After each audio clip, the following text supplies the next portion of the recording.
Hey everybody, hey Darkstorm, hey Ember. So we are going to do mostly cleanup. Make sure my bot is online. It should just automatically post something here in a second. How long has it been? Yeah, there it is. Took almost the maximum amount of time. But it worked. Okay, so clean up the existing code, and then we need to clean up like everything else that I had done earlier. It was not the clearest stuff that I could have done here. So we're gonna take a look at this. A storeroom has item displays, and the town also has item displays. Well, they're currently all item displays. In the future, they might be something different. So I think getting all of the nodes in a particular way. No, I'm not gonna push it. Make you clean this up. Consider that both the town and the storeroom have item displays that we fetch. We could make. I mean, really, all we're doing here is we're filtering over a list of children. Yeah, I think we should consolidate that in some way. Yeah. There are 4 functions that are just filtering a list of children. So perhaps we should extract that function out. Okay. All right, what else do we have here? Yep, that's fine. Create worker. Also fine. Creating a worker and creating a customer are pretty similar. Yeah.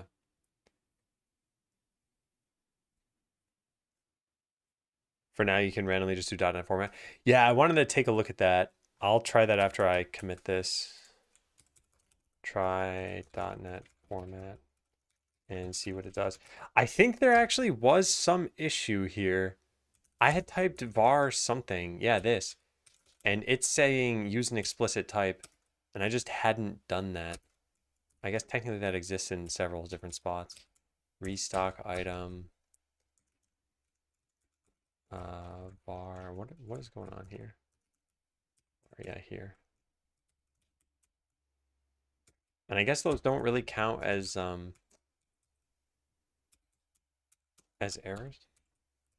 Undo, I can fix all. Well, I'll leave it for now, but I'll try out the .NET format in a bit.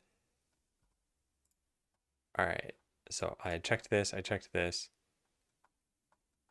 I think we're good here. Yeah, I set up debug buttons. These will all be deleted at some point. So a worker having a town in a storeroom makes sense. Having a target may not make sense. Is holding an item is just a Boolean for right now. Just give some indication of a held item for now. This is also going to be very obviously prototype level stuff that we have here. All right, wander around. We fixed some issues, reflected the character sprites. Yeah. Yeah, I think this is generally ugly code. But okay. Add workers to restock items. There are also some debug items or debug buttons in the game for controlling some of this. Now there is something that I'm doing for this particular commit. Oh, I guess I did it in previous commit, but I changed the default scene to the town scene. Which I suspect Darkstorm and I are just going to step on each other's toes a bit here until we actually have like a proper title screen or something or some controls for this. But that'll happen eventually, and this is a very minor thing. Changing the viewport is something I'll do in a later commit. So this is just this commit, and then I'm going to say change stretch mode with canvas items. The fonts will still look crisp at higher levels of zoom, which is really nice. This may mess up the pixel art somehow, in which case we'll have to revisit this. Okay, cool. All right, so now let's try, well, no, let's fix a couple other things. So we've cleaned up the code, we have committed, I have not pushed, but now I have pushed. Now I want to close this task. Close issue. Good.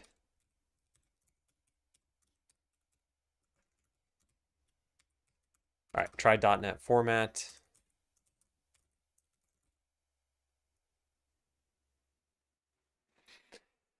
Wow, this does take a long time. This is what Darkstorm was telling me. It took 6.6 seconds. What did it do? Nothing. I guess there weren't any things that really needed to be fixed. But yeah, if there was something that needed to be fixed, it might have done it. I guess we could try by looking for the vector2 direction that we had here and just set this to var and see what happens if we do .NET format. Yeah, will this get automatically fixed? Yeah, that took about a second less, but no, it didn't change this. And I know there was also the run fix all thing here, auto fix. I like pointed at the wrong line of code. Auto fix. No auto fix is available. Strange, yeah. I guess it doesn't, yeah, there's just a quick fix. Okay, well, doesn't matter. It's fine.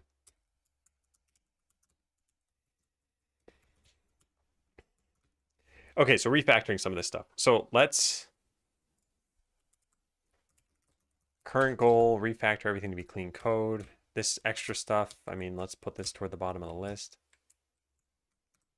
And I'm gonna write in the journal here.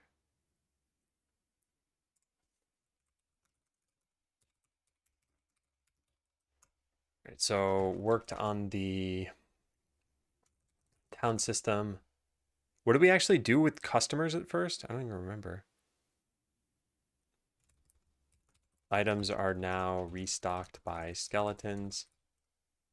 And then cleaned up some code in the afternoon.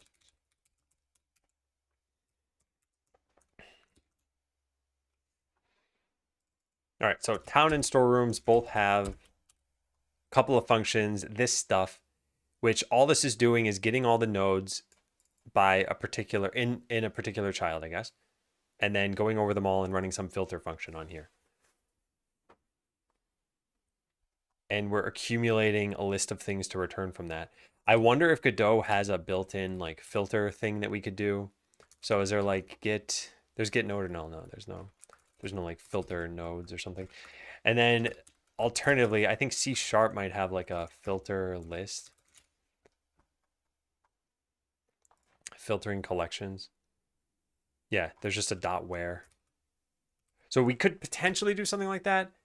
I could say, let me just see what this would look like. If I do this .get children .where.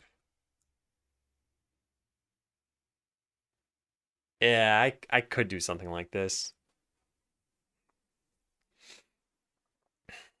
The question is, would it be a better system here? Also, what kind of list does this return? Calls to list but does not use the value. Yeah. I want to see what kind of list it is. It's an IEnumerable. Or a list of nodes. Oh, which I guess is just fine doing this, right? Cannot implicitly convert generic list to generic list of item display.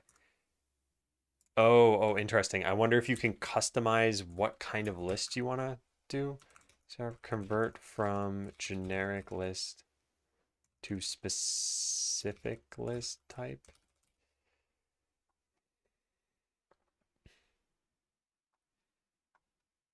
Convert a generic list to specific type. There's a cast. Cast objects outside the list. Is that a thing I can do? Not there. Oh yeah, there's cast. Item display. Remove this unnecessary cast item display.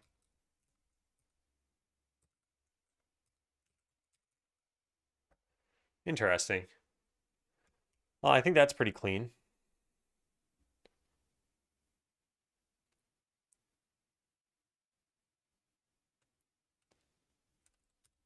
Okay, but our where clause needs to change. We want it to be either not require item or the item where there is an item. And then I think we just delete the rest of this. And we could even just return this entire thing.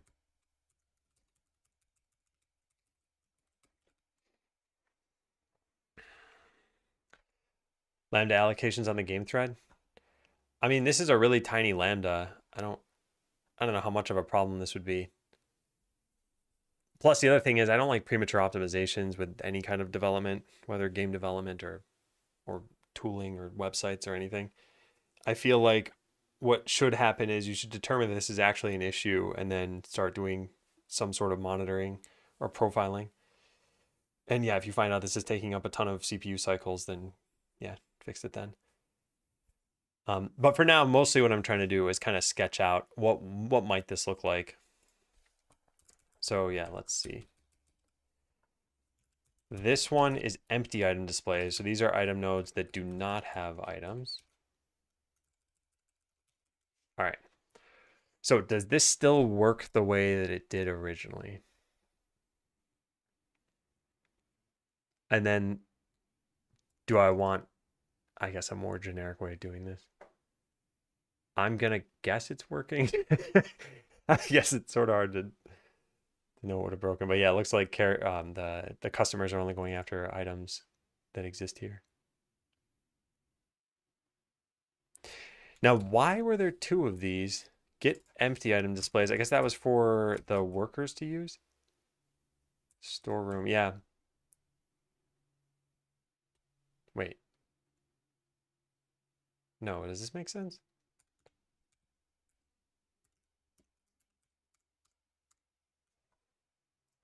Where is this used? Restock item. Yeah, that part makes sense. Why did I put this in the storeroom? Oh, because you can press the debug button to add items again. Do we add the entire asset bundle at some point, or do you have to go through and decide what we keep? I'm not sure. I haven't fully settled on that. I also don't know how exactly we're going to add it.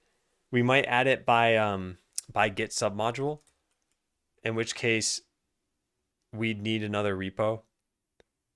So I need to figure out how we're going to do that too. Could at least figure out how to do this. For now, if you want, I put some graphics inside of temp, which is probably enough for a battle scene. You have some tiles and you have two different characters. So you could treat the customer as a player character and the skeleton as an enemy character or something like that. And that's all that really should be needed. These will all get deleted at some point because they're the orc sprites and not the new ones. But for now, they're there. So yeah.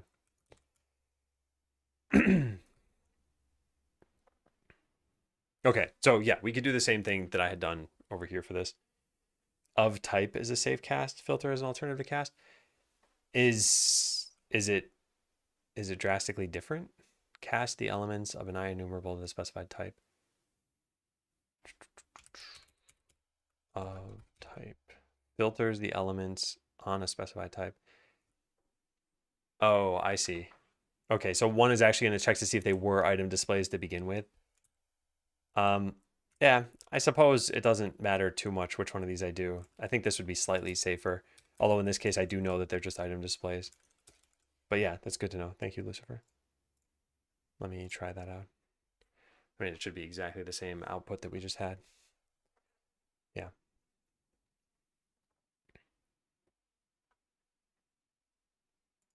Okay. All right, so let's put this in here. So all we're doing here is we're also fetching item displays. And in this case, we care about the ones that have no item. Yeah. Yep. Now this is curious. Not contain a definition for of type. What is different there? Because I didn't do anything different, did I? In fact, this code should be exactly the same as this code. Yeah, I think it is. I mean, we can check by just doing a find next. Yeah, it's the same. Huh. array of node does not contain a definition for of type.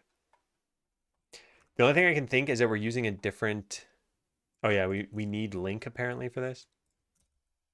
I see, that's its own using. Yeah. Yeah, I didn't realize it was an extension method. That's interesting. And thanks, ABC. Yeah. By the way, I will give a point to Lucifer because I would not have known about of type. Okay, and then this one is get filled item displays. So these are ones that have items. So we just want this. Yeah. Now the only other thing I wanted to fix is every instance of this should be replaced with, what do we want to call this? Display, I guess, or item display. Yeah, let's just replace all those. And then I think item node only appears now there, right? Yeah. Cool. All right, well, that's simpler. I mean, we still have this way of doing things, which I'm not, super happy with. Because I feel like in one case, we're getting, what, every item display? Why do we even do this? I think just for the wander mechanic. This is always true. So we'll just say get filled item displays. Yeah. Get filled item displays. Get rid of this thing. Get rid of the require item. We're just going to assume that's always going to be true.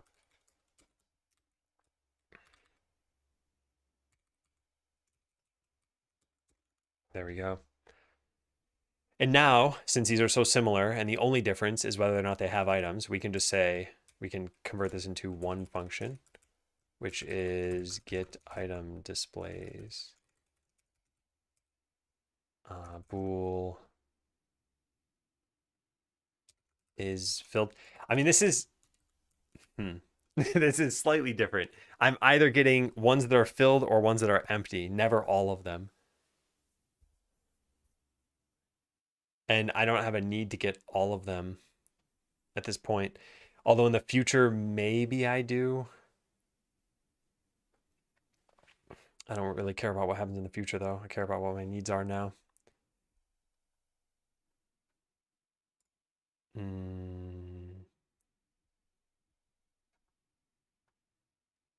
I mean, alternatively, another way we could do this is we just pass in the where clause ourselves, which is a function that takes in an item display and returns a Boolean. But yeah. I'll just say get filled or empty item displays. And we'll just put a bool is filled. Item display has item equals is filled. There. All right, now every function that we have can be replaced with that. So town.get true.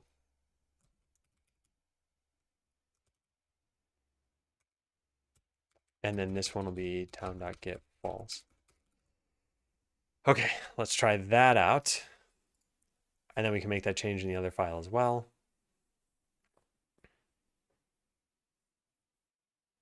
Yeah, looks like that's working.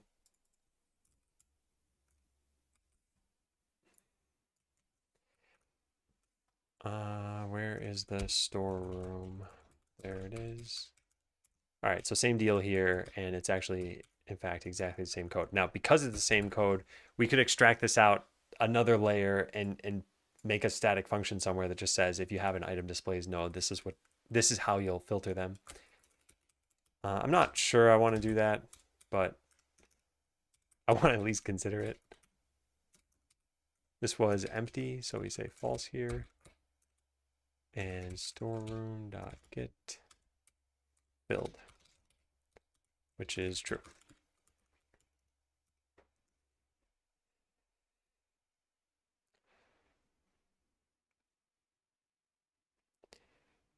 Yeah. Yeah, I think I'm happier with that at the very least. All right, let's check that in. How am I liking C#? I think that it's a better experience than GD script, but I have two problems. One is that Godot sometimes generates a new solution file and csproj and breaks everything in doing so. There's a setting in Godot that I changed that was supposed to protect against this, I thought. Yeah, where you specify the solution directory. Unfortunately, it's one level higher than the directory where the game is, and it doesn't look like that worked. So it's problem number one. And problem number two is VS Code doesn't auto fix a lot of C# issues. So things like function order. It'd be really nice if it did. And let me check this in, and then I'll take a look at that. Try function order with .NET format. Because if this fixes it, then I don't really have an issue. Then it's just that one problem, which, by the way, that one problem is super annoying. And like, I'd really love to have a fix for that. But I think it's more of a Godot problem. Of course, it's necessarily a C# issue as well, because you don't have a solution file if you're not using C#. Member order won't work. Oh, it won't. Okay. Well, would have been nice if it did. It's a writer resharper thing. Okay. Gotcha. All right, yeah, we cleaned up a bunch of code from here. That's all I really wanted to do. Clean up duplicated code. Yeah, so if I were to put this function up at the top, it'll say public members should come before private members. And I don't think this has a quick fix thing. Yeah, it's just a suppress kind of thing. And yeah, like Darkstorm said, .NET format presumably does nothing in this case. Makes me wonder what... Oh yeah, it says this. No associated code fix found. Okay, well, that's too bad.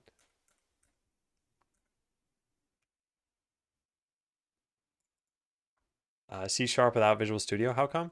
From what I heard... hang on one sec. Let me revert this, because I don't know where I am in this undo stack. From what I heard, Visual Studio on Mac isn't even gonna stay around for longer than this year.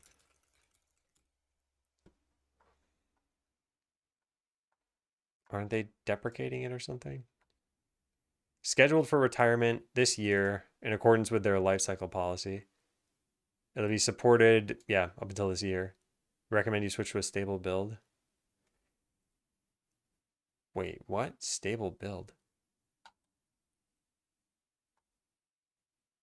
There will be no preview builds now. The Visual Studio for Mac is on track for retirement. Preview channel is no longer updated. I'm confused by what any of this means, because it makes it sound like they're retiring Visual Studio, but then they say to use stable builds. But I don't think stable builds are going to be supported, are they? I don't know.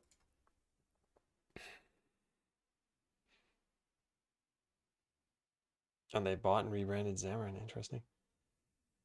I'm not opposed to trying Rider at some point, but if it's just for auto fixing stuff, I don't think it would save too much time.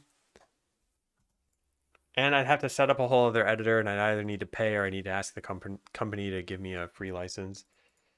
Which, yeah, who knows?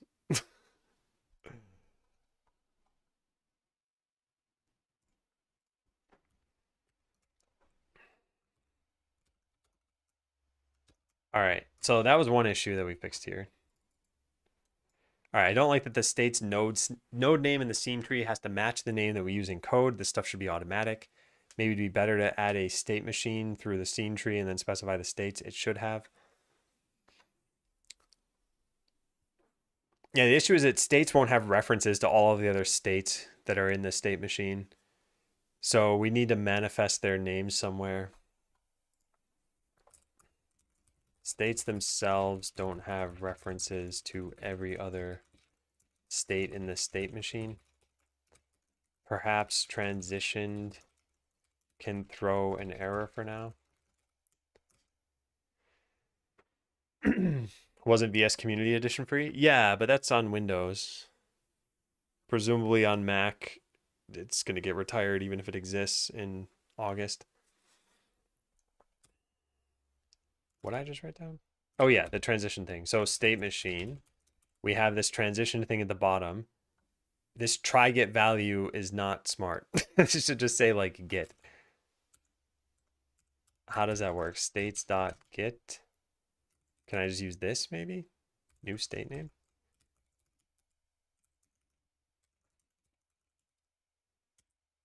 Is this valid code? Yeah, I think it's valid code.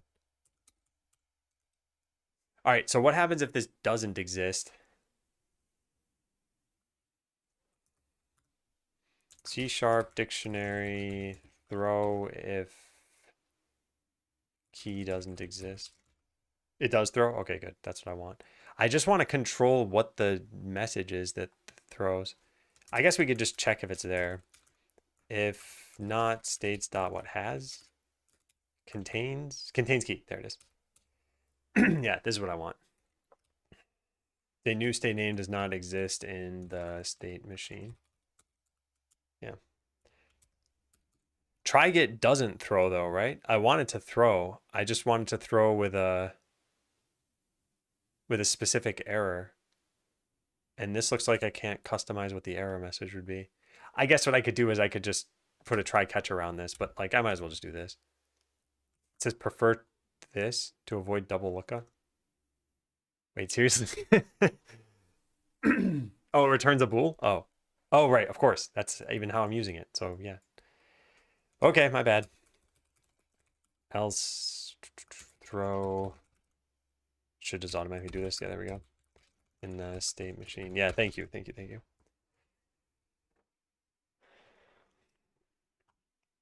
Well, I don't want it to throw because this is the kind of thing that indicates programmer error most of the time. Like I actually just had this mistake. I had a restock state and I was switching from this to wander and wander didn't exist. And this is just a state. It doesn't know about all the other states. 1 point, please. Okay, well, technically Darkstorm should get the point for helping complete it, but fine. There's your 1 point. So now let's test this out. Let's go from wander into a state that doesn't exist. Testeroni. So now this should fail and it should throw an error. Yeah. And it should just be state testeroni does not exist in state machine. Yeah. Cool. Okay. So I like that part. That's at least one change. That's good.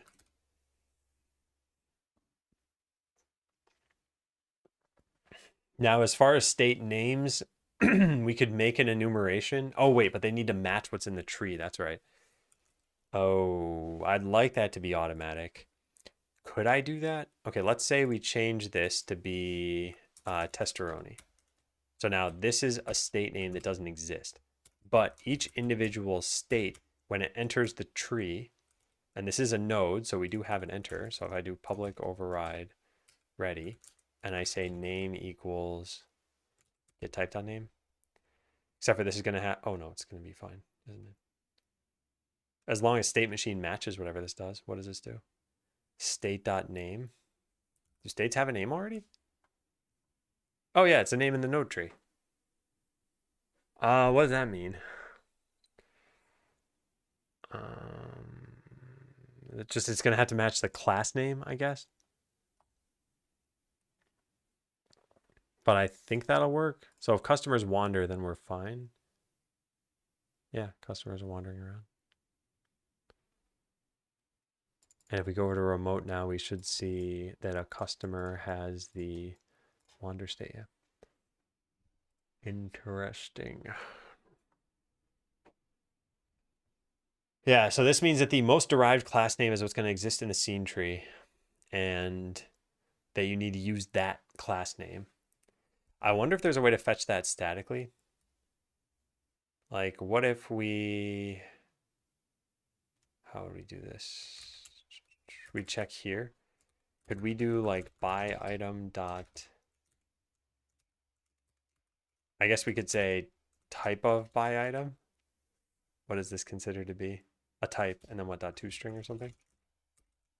This might work. I don't like this at all, but I kind of want to test this and see what happens. No, it does not work. Oh, because it has the namespace in it. So we would need just the class name. Presumably there's a class name. I don't see it. It might be base type. Full name.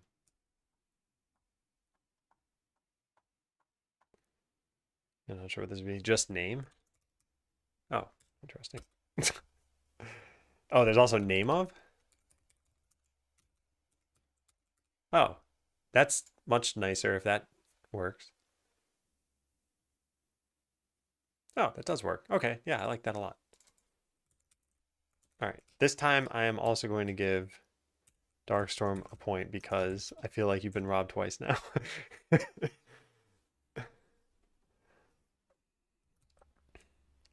Okay, so now instead of all of the transition signals, so these, for example, would be this name of worker wander. Yeah. Okay. So those should all be, no, wait, what? Oh, there's a replace thing in here. I don't want that. There we go. All right, same thing over here. Name of wander. This is, I mean, I should just copy paste name of at this point. It's fine, fine. Good, good, good, good. Fine, fine, fine, fine, fine, fine. Not fine. There, that's everything. Okay, so game should just work as it normally did.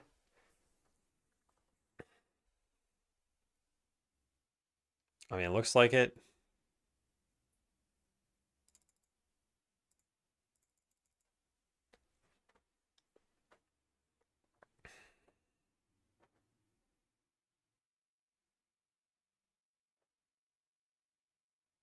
Yeah, I don't see anything going wrong.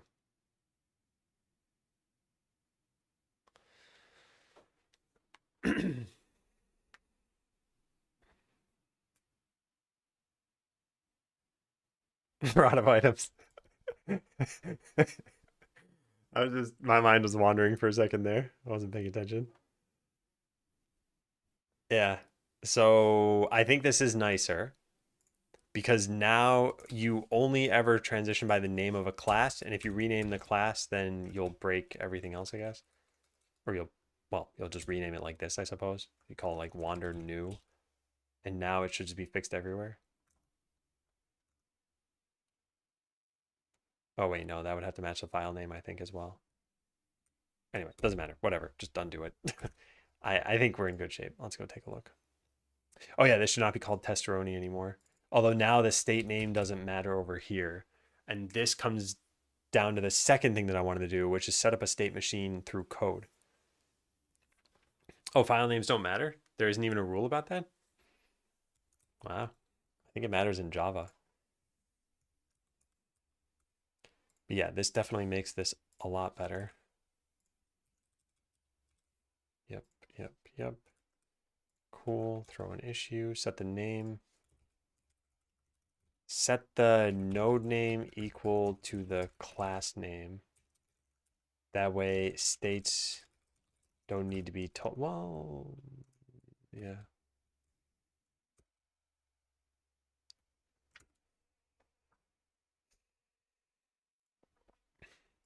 The rest of this stuff is good. This shouldn't be a change anymore, right? I guess I have to hit the refresh button. Did I not save? Of course I forgot to save. Of course. Okay, so fix how node names work. No, fix how state names work. The nodes are now named after their classes, so there shouldn't need to be raw strings anymore. Also, the state machine itself throws an error when you try transitioning to a state that it doesn't know about. All right. Next thing is to dynamically generate state machines. So we have no easy way of doing this, and to be honest, it might not be worth it. Because right now these states need references to the entities. So we would want something like new state machine. I gotta stop typing stat machine. New state machine, and you'd pass in, I guess, like a list of state, and then we pass in an initial state, or maybe this could just be a string, initial state name. But then we also need to construct these states ourselves, right? And that's the part I don't like. Like, Wander needs this customer entity set. I don't think this makes sense to do.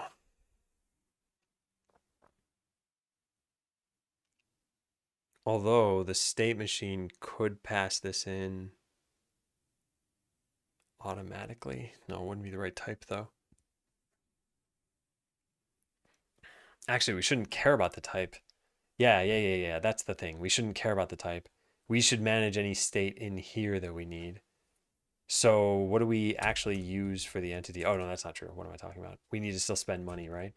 So buy item needs functions like spend money and add money on the town. This is where I guess we would have done this through components. Did I leave the primary constructor on purpose for state?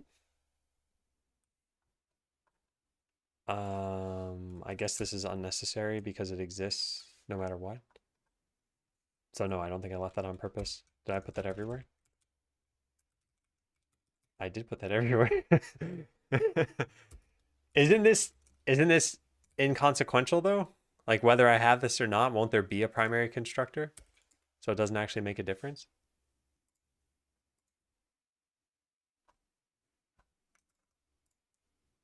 My guess is it generates the same bytecode. Yeah, it doesn't matter till you add params. Yeah. Then I won't necessarily try to fix that right now.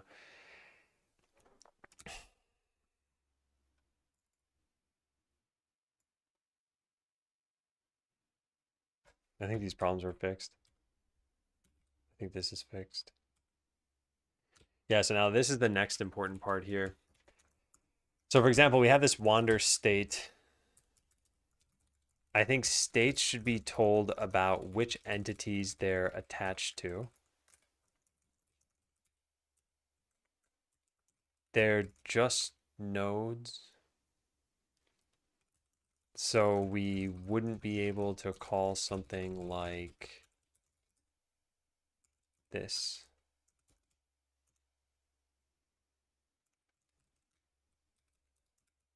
Without casting.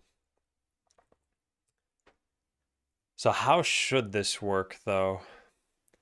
What are all the things that we're doing here? Well, in Wander, we're treating the attached entity like it is a...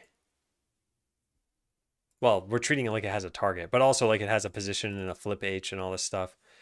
These are not necessarily assumptions we can make. But they also don't really have to be here. Assuming that it has a position is pretty reasonable. But yeah, assuming it has a flip H is not reasonable. And it just so happens that customer extends from sprite, and that's how it knows that there's a flip H there. All right, let's think about this. So let's look at the customer's target. Is this ever actually using target? It isn't. So this could have just been inside the state, unless it needs to persist beyond the state, in which case it would need to go inside the entity. And the way I suppose we would store it is with a component. And so it makes me think, what if we stored all that stuff in here? Although how do we handle the flip H stuff? So I guess there are a few considerations.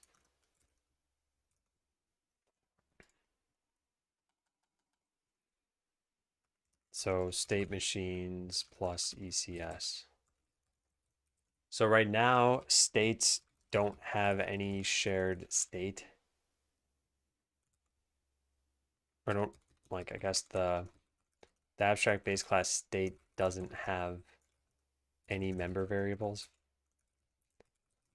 I think it makes sense to add the entity it's attached to, but it would just have to be a node type. So then we would need to cast it everywhere. And we're also assuming that it is a particular type. But really just for the sake of position, right? How'd I do this in the prototype that I made, the ECS prototype?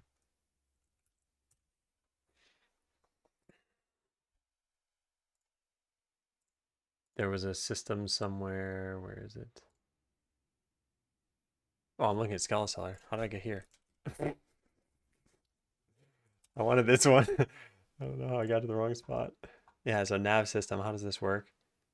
This changes. Yeah, this just assumes that we have a move and collide, which means that we must have had a character here. Entities with nav. Yeah, nav. And we only added it to skeleton and slime, both of which happen to be character bodies. All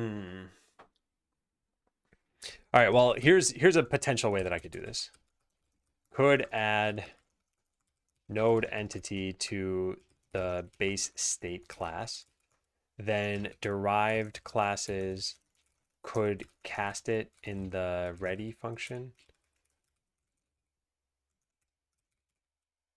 to what they expect and fail if it's not what they expect. That makes sense. That's like strong typing combined with the sense that we could be making these states in the Godot editor.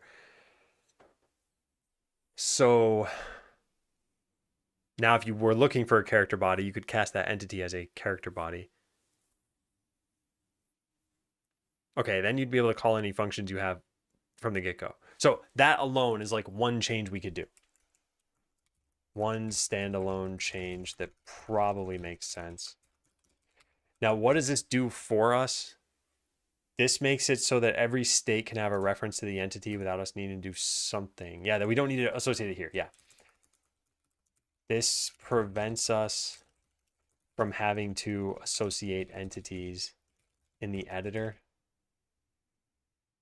We could just construct a state and fetch it from the scene tree. The only risky thing about this is that then the state machine's parent is what your entity is. So if you were to throw in like a node that you just call like miscellaneous stuff and then throw the state machine under here, this would be bad because it would assume that the parent is the entity, which it's not.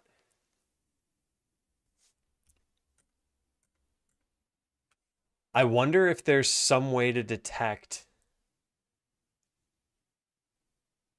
like the local scene tree. I don't think there is. Well, maybe there is. Isn't there a get grandparent? Well, you could just keep calling get parent a bunch of times. But the problem is that you don't necessarily know if this is embedded in something else. So for example, in the town, we have customers, and under customers would be this node, and under that would be state machine. So its grandparent would be set to customers when it's in the game, but that doesn't indicate that something's wrong. You need to know that this doesn't have a grandparent when it's in this view. And I don't know if you could do that. It also doesn't matter too much, probably. Yeah, it probably doesn't matter too much. Alternatively, oh, there's another way we could do this. We could tell the state machine on constructing it what the entity is. And it's almost always just going to be this. And in this case, it's a customer. Okay, yeah, that could work. Could add node entity to the base state class. Derived classes cast it, and the state machine itself takes in the entity so that there's no guesswork.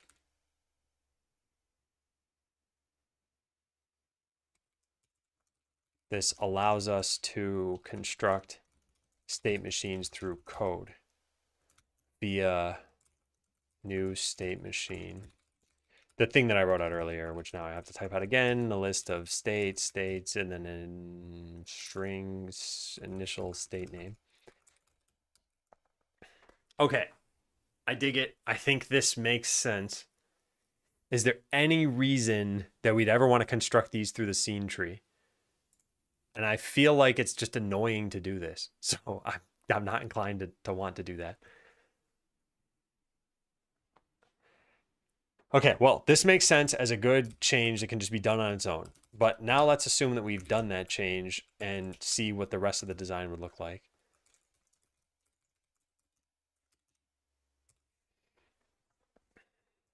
So what this is going to let us do is in this state, we could still have an entity that gets cast in ready. What does state inherit from? Node? Yeah, that'll work. Yeah. So we still have something that we can cast in ready. And then when we're doing stuff using that entity, we could use the entity component system. So we could give it a target, and then there could be a nav system that navigates them to that target. Let's just copy paste this and see what this would all look like if I were to do that. So it'd be like if ECS dot, what was this function called?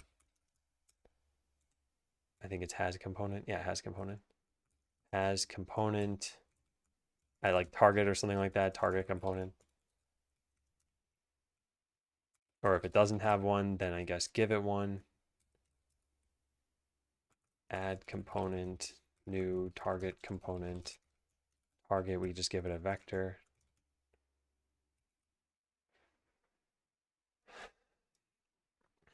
And then the nav system would handle what happens here. So now we would need a way of knowing that we reach the target, and the system is what's going to figure that out for us.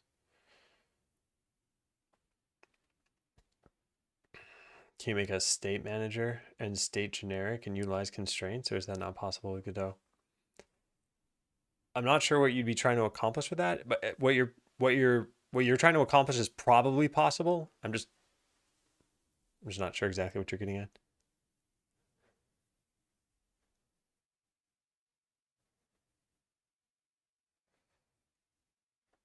This kind of represents a problem here. We would add a target component, and then now you have a target.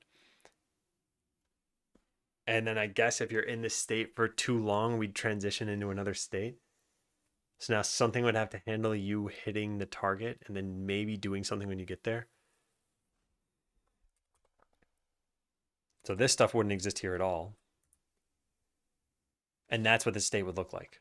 So very simple, but this is kind of cheating. The non-cheating one would be restock component, because when you get to the target, it's got to do something. It's got to either place an item or remove an item. And all right, then I guess let's give it the same treatment that we had. So how would this work? We need some way of knowing that we reached the target. The state needs to know if we've reached the target. We could give target component a signal that nav system triggers. All right, so what would that look like? That would look like this. Target component TC equals this. Then we do something like TC dot on reach target plus equal something like that, pretty much. Yeah, that would work.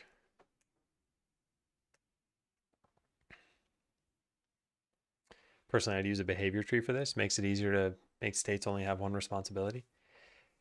Is a behavior tree a Godot thing, or you just mean a design pattern? Yeah, I'm guessing it's a design pattern.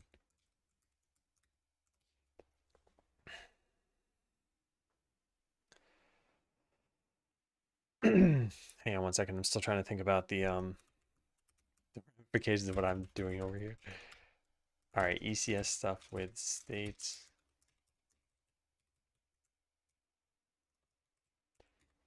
With a few standardized states. Do you mind sharing a link?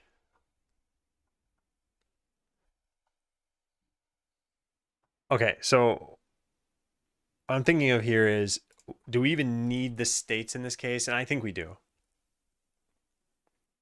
if I'm doing something like this. So yeah, we have the navigation through here, then transitioning states can still happen here. Restocking an item, what does this do? This needs to be split up a whole bunch.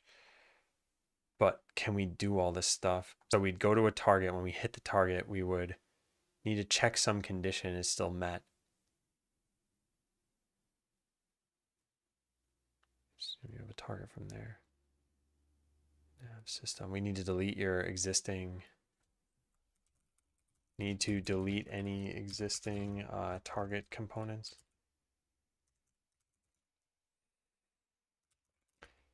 We don't get a callback from the. Actually, no, we wouldn't, right?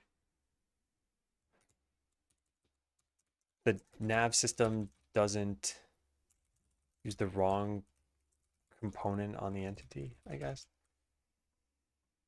Oh man, what would this mean though if there were ever any sort of suspension of what's happening?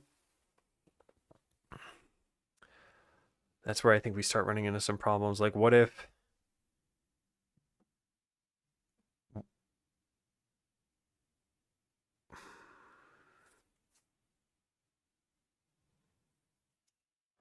trying to picture a scenario that we would need to have here where there would be a problem. I can't think of one off the top of my head. Like, this target component represents that this entity needs to move somewhere. What if they get another target component while they're moving somewhere? We could just treat it as it's just a waypoint list. Like, always do the first one that you have. Yeah, that would eventually work. Okay. All right, let me check this out.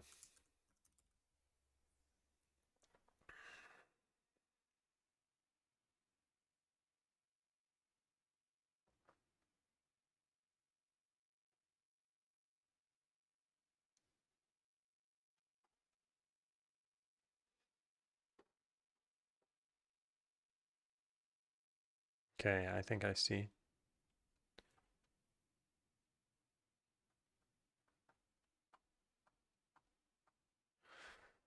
Interesting.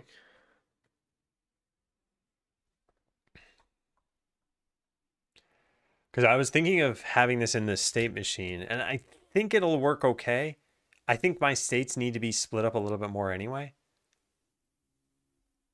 But yeah, I kind of want to try the design with the state machine and the entity component system. Why not fix and adapt when you find that scenario? Yeah, totally. I was just trying to picture, do we even have a way of tackling it when we get to it? Or am I like painting myself into a corner here? So I think we do have a way. I'm not going to code it now. I just wanted to think, if we were to encounter this problem, do I have a general solution for what I'd do? Okay, so I think we would do this after it. Need to delete an existing target component so the nav system doesn't use the wrong component on the entity. Eventually, this could just be a queue of target components that the nav system looks at. So with state, I think we do something like make a target. What do we call this? What do we even have as our target? Oh my God. What is our target? Target is a vector 2, and in worker, it is a vector 2. How does that work? What? How do I check to see if the thing has an item? Target. Oh my God, I defined my own target. This is not smart. I never even used the entity's target. Okay, well, it should work similarly. How do we get this thing? It's just something with a global position. Yeah. Make a target component or target location component, I guess. And then make a target node component. It targets by vector 2. And then it targets by global position. Yeah. These are both read by the nav system. Yeah, then make a navigate to target system. It concerns itself with entities with either of the target components. Moves closer, emits a signal when at the target. Okay, I think this will all work. And then the other things we need to do. Okay, so I think we need to do this. And I think this will be the second thing that we do. So make this change. And then the third thing that we do is I think we start extracting out any of the properties that were here into their own components. So like money should be in a component, a money component, or has money component, something like that. The only problem is the label, I guess. We have to assume that this has a money component. That should be fine. All right, so then the next change we would do, make this change, which is going to be extract any properties into components, like money component. Yeah. All right. I think I'm good. I'm not going to start this just yet because I'm going to take a break really soon, but let's see if everything else is here. Could be that the state machine that the customer has is really handled by some shopping component. Not sure that even makes sense. Once we have the customer worker, it'll be clearer. Finding a target should be something the ECS handles. Transitioning between states should probably be something the state handles. By doing this, maybe there could be one wander state. Yeah, so then after that, it would be see if we can have a single wander state shared between workers and customers. And if we can't, that's okay. I don't necessarily mind that. Although we should already know enough to be able to figure out if we can do that. This targets by location. And then when you reach your target, in this case, it just clears it. And then when you've been in the state for long enough, it does something. All right, what does worker wander do? We target by also just location. And yeah, we do exactly, it's, I think it's literally the same code. Let's compare the two. So yeah, they have different types, but that doesn't really matter. This was probably something I should have done both, and they transition to different states. Yeah. Hey, Smooth.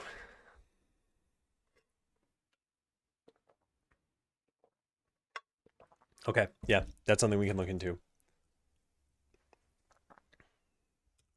They generally do the same thing. All right, what else do we have? Could have a signal when done wandering that lets the entity figure it out. I feel like that sort of violates the state machine, though. So why did I write that? I feel like it sort of violates the state machine. Why would I think that? What was past me thinking? The state machine has a signal to know when something is ready. I don't think that's a violation of anything. And then, yeah, get rid of storing targets inside the entities themselves.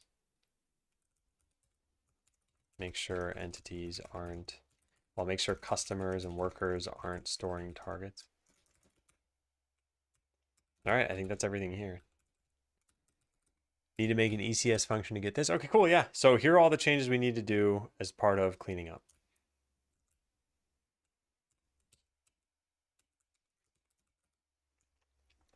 Yeehaw.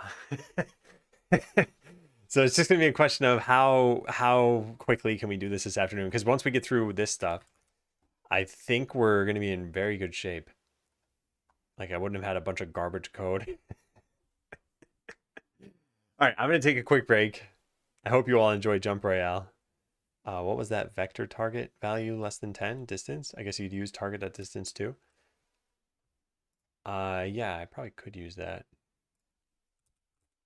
Entity.distance. Oh, is distance 2 not a thing? Position.distance 2? No, there's distance 2. Yeah, I could probably use that. I'll write that down too. That's a little cleanup thing. Cleanup. So this. See if we can use vector 2 dot position 2. Yeah. How am I sharing data between states since one state might revolve around finding a target and another is getting there?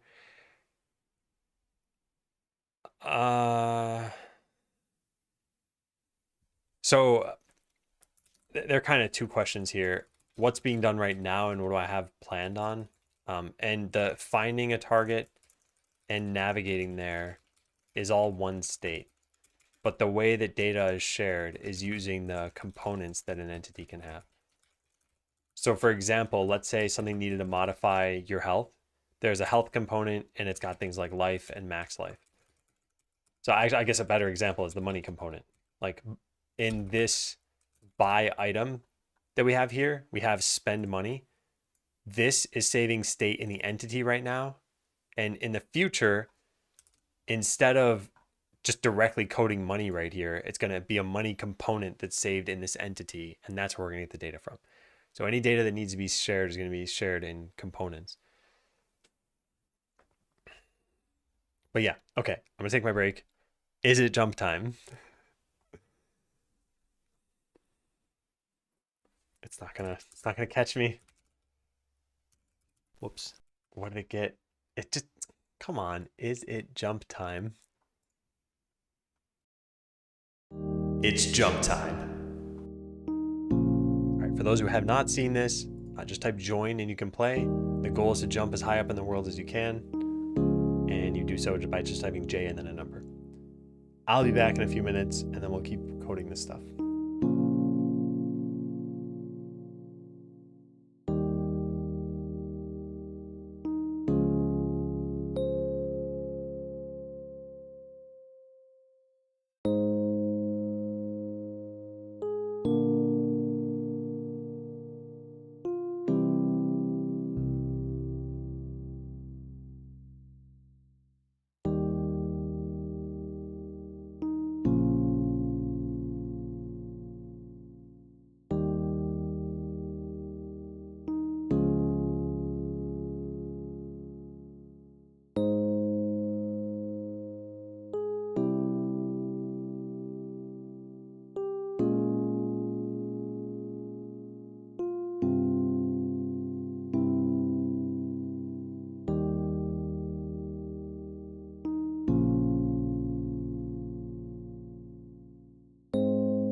Hey everybody, close the game.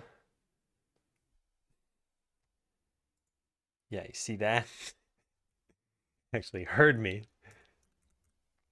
All right, let's start making some changes. We're gonna close out all this stuff. And then we are gonna get to work. So could add node entity to the base state class. So essentially what this is doing is it's me saying there's no such thing as a standalone state machine or a state. It's always attached to some entity. And the states all want to act on some entity.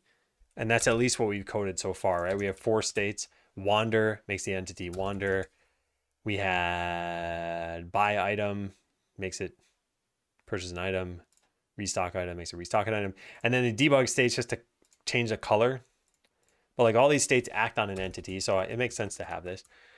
So we're going to store this up here. We're going to say protected node entity. I think we need to give this an underscore. and set this to this. Do not declare visible instance field.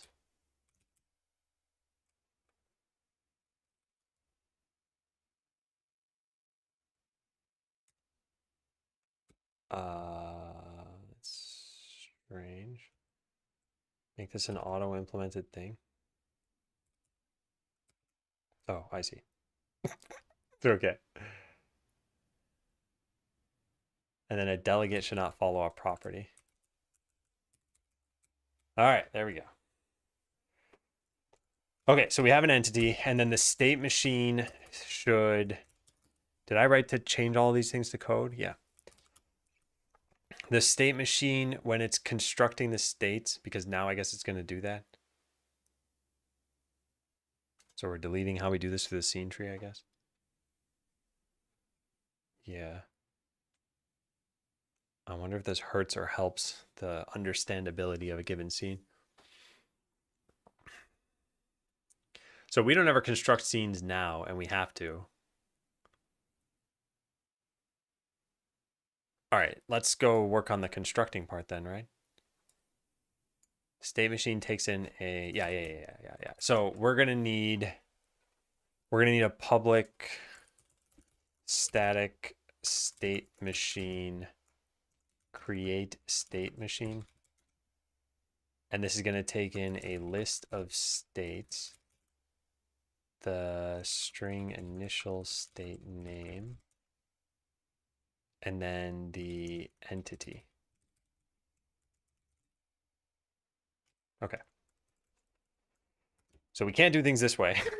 Oh, actually, no, we could now because this is just a node. Oh, so we could just use a regular constructor probably. This never worked in the past because I always had custom scenes for this. So I think we can just make a public state machine. I'm not actually positive this is going to work, but we take in all the same things we just had.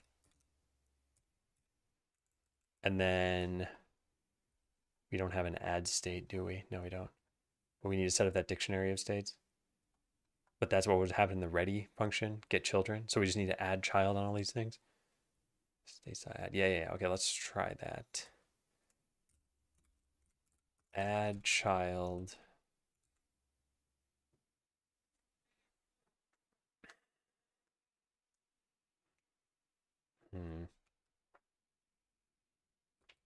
And then set current state. Do we have that? We do, but it's based on a state. So I guess this wouldn't be a name.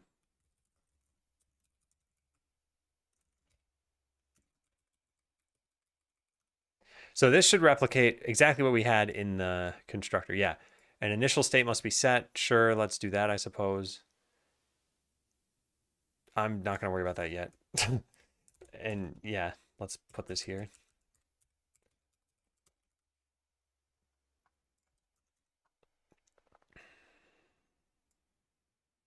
Oh my God, the whole constructor should not follow a property thing. Where does this go then? Here? Yeah. All right, now I don't care about the rest of that. This is all good enough for right now. So now I want to try constructing one of these through code. So let's try tackling the customers one. Could just have the initial state be the first one on the list. Yeah, that's true. That's not a bad idea. I think it's less explicit though. All right, so in ready, we're going to make a new state machine.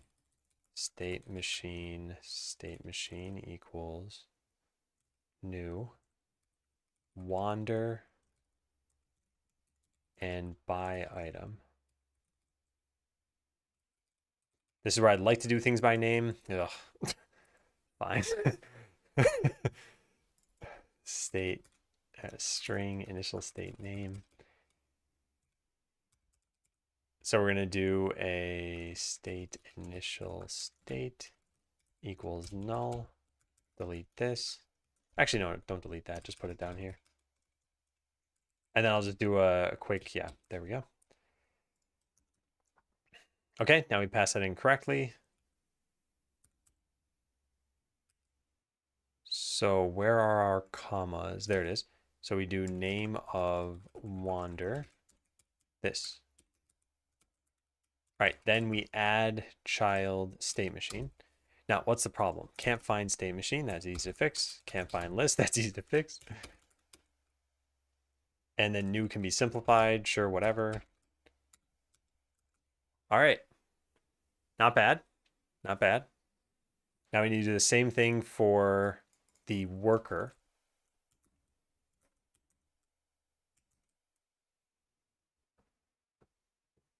Use an array instead. Yeah, I should do that.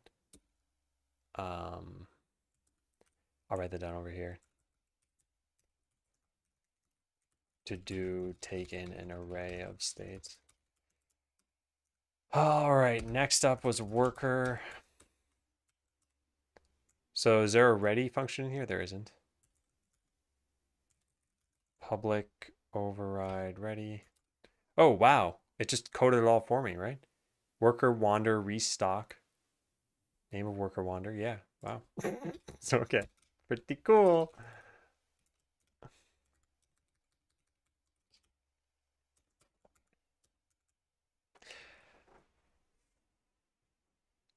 I mean, instead of new list, is an array considered a list? Like by default? Because either way, I can change that in a bit. I just want to get the starting code of this. Okay, so now we get rid of this state machine completely. Technically, we had debug state 1 and 2, but we're just going to delete all this. Okay, good. And then in worker, we're going to delete its state machine as well. Delete. And yet everything should work the same way. But it's going to break because I'm sure I forgot something. Entity does not exist in the current context. Line 15 of this. Oh, this is just for each individual state that had this, right? Should the state machine even track this? I don't think it should. Add child state. Okay, we're going to need to fix a couple of those things. Let's try this again. We'll probably have a bunch of warnings still. All right, nothing works. And it's because initial state must be set. So this is still null, I guess. Oh, because states don't get their name until they're in the scene tree? Oh, darn it. Oh, darn it. Well, we could just do name of state. Because it's going to end up being the same anyway, right? Now let's try that. Hey, it still breaks. Okay, initial state must be set. So we're still having a problem here. All right, let's just set a breakpoint. And then press F5. Name of state is state. Isn't it always the most derived class, though?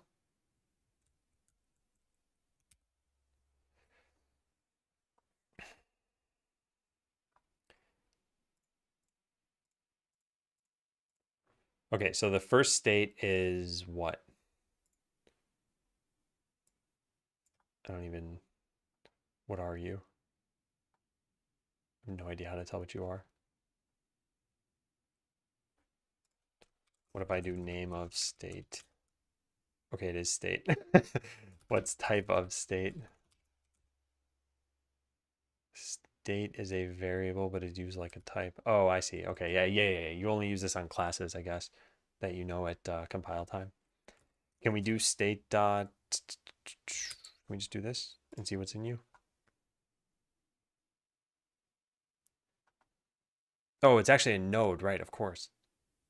But what's the class?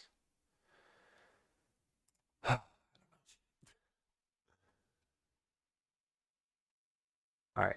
So let's undo this. We could use this if we do this after ready, which wouldn't have existed yet. But when we construct the state, we could store its name. Oh, state.getType.name. I did not realize that. Yeah, thank you. All right, let's try that. Because that should fix the problems I was having, I think.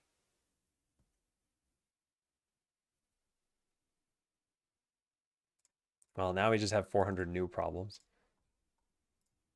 Null reference exception here. Oh, yeah. I never coded that. Okay.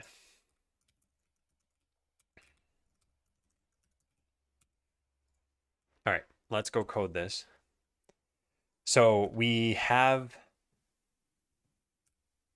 this state. I can't set this here, I suppose. State dot, what's it called? Entity. Yeah, let's just make this public for right now. I'll do this a little bit differently in a sec. State dot entity equals entity. Good. All right, so now that's not a problem.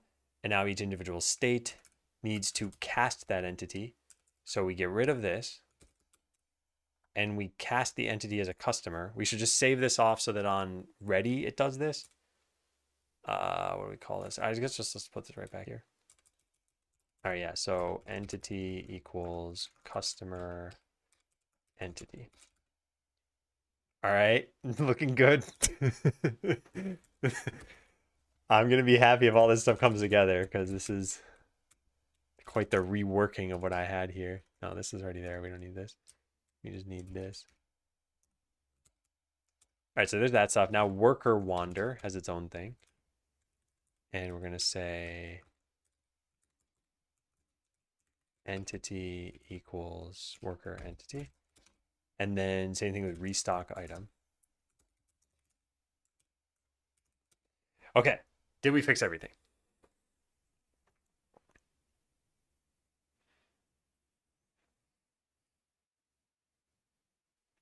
Almost. There are 4 errors, but it looks like everything's... Oh, no. This is... They're not able to find items. Initial state must be set. This is in the ready of state machine. Oh, this is not needed anymore. That's why this all broke. I didn't need to delete that stuff. Yeah. Okay, now we restart. Oh, I gave you both a point. Initial state doesn't exist. Why is that even still in use? Oh, because of ready? Ready shouldn't be used like that anymore. States.add. Yeah, I think we just need to put all this in the constructor probably, or put it all in ready. It's one or the other, but not both. All right, nice. So they should buy items. Good. They should restock items. Good. Good. Yes. My power grows. I will command a skeleton army soon enough. Okay, so excuse me. We don't need this. What else? So now we're creating these state machines on the fly. What am I missing here? I know I have to fix a bunch of warnings, but... Oh yeah, the casting should fail if it's not an actual thing. How do we know? Does it just throw when it fails? So if I try casting this to a float, it cannot convert node to float. Oh, it knows what it can convert and what it can't convert. It does throw. What's an example of something where I don't know how I do that. I guess we could try like CPU particles 2D. Yeah, let's try that. Cannot implicitly convert to worker. Oh yeah, that's not what I want to do. Let's just do this. Testeroni and then comma CPU particles 2D entity. All right, so here's a cast that should not work. I just want to see if this throws.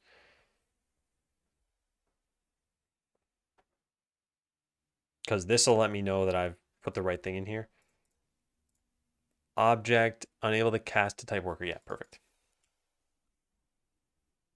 Wait, is that right? Of type worker. Yeah, that's right. Okay, that's why I was confused. I said 2, but it's because I misread what it said. Yeah, cool. So there's that bit, right? Could add node entity. We did that. Derived classes could cast it in the ready function to what they expect and fail if it's not what they expect. Is it construction time? So I technically didn't do that part correctly. Yeah, in ready, we should cast it. So that means each derived state should be casting this inside of ready. It could also be an enter, but now this happens every single time we enter the state, and that's not necessary. but I suppose it's also not really a problem. I don't want a conditional cast. I just wanted it to throw unconditionally if it's the wrong type. Yeah, I think technically public override ready is the way we should do this. I just don't want to do it that way because this adds an extra 3 lines for having the function call. But at runtime, it cuts down on 1 line every single time you enter this state.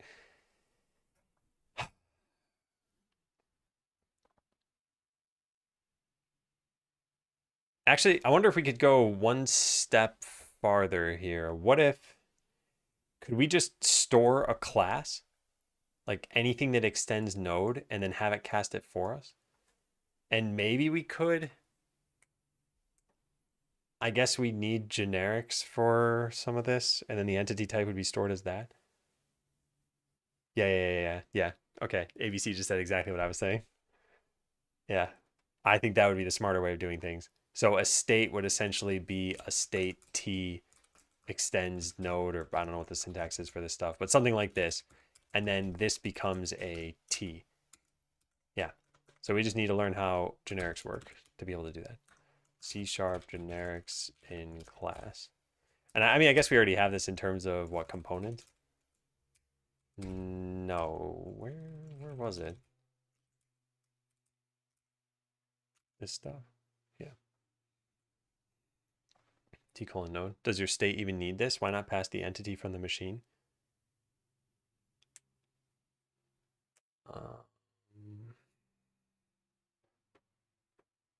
The state needs it because the state needs to act on the entity. But I think what you're saying is why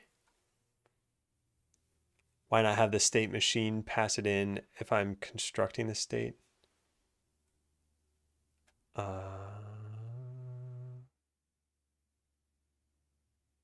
Oh, just because of the generic types that we have, right? In the state base class, it's going to be an entity. Actually, you know what? I should genericize this in another commit. That way I don't break everything.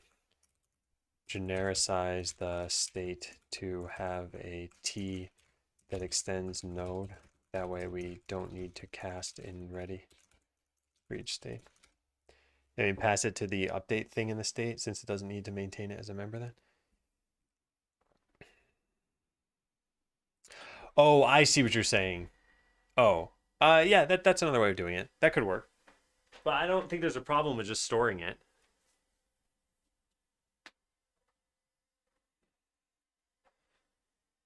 Oh man, my legs are killing me. I worked on my legs and then I walked 13 miles yesterday. And I think it's more from the workout than the walk.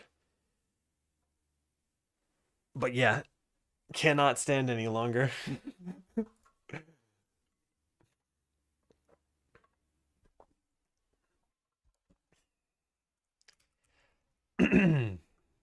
So do we do everything else then? Cast it and ready. Yeah. So this is something I guess I want to delete now. This that we had. Oh, no, not that one. Darn it, where did I do it? Buy item, maybe? Where did I make the ready function? Oh no, it's in this one it has to be? Yeah, there it is. Just delete this.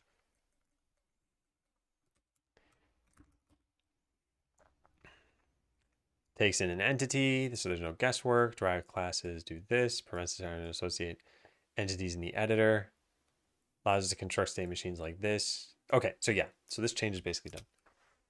13 miles. My wife and I have just been going on very long walks. And it's nice to be able to walk to a different city, get some food. I will show you something though.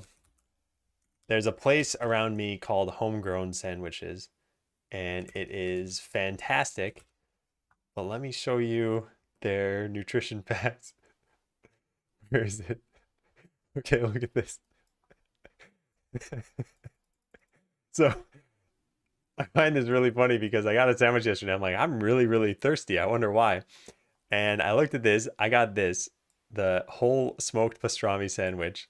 And if you look under the sodium column, you might notice a shocking number there. 3.3 grams of sodium. It's such a ridiculous amount. Your like recommended daily intake is about 2 grams. So in one sandwich, they're more than 50% over. And I was like, man, I'm thirsty. Why am I so thirsty? I got so tired. Anyway, it was a very, very tasty sandwich. It was just, I don't, I probably can't ever order that again. God, it's ridiculous.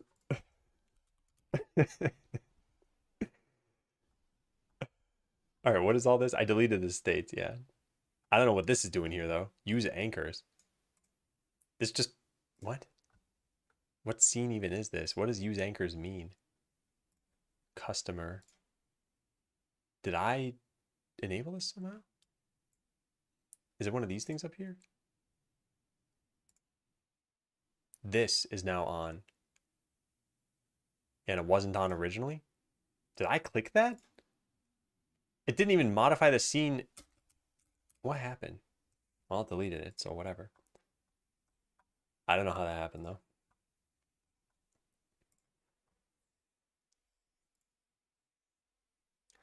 Okay, what do we have here? Make a new state machine. Sounds good. Oh, right. We never made the whole whatever I said I was going to do, and I never fixed any of the warnings. Taking an array of states. Okay, so that is a matter of just passing these in through here differently.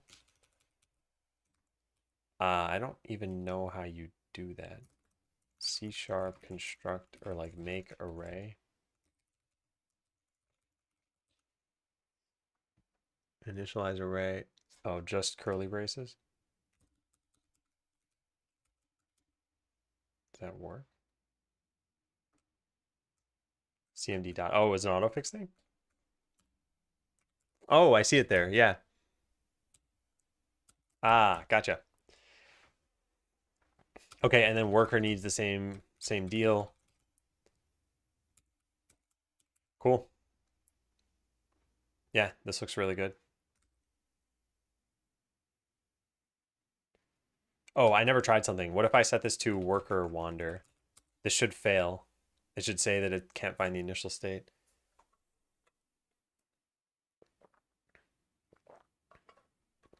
Did it? Yeah, initial state must be set. It's not super clear what it's saying, though. I feel like, yeah, try to set an initial state of... Can I have this type this out for me?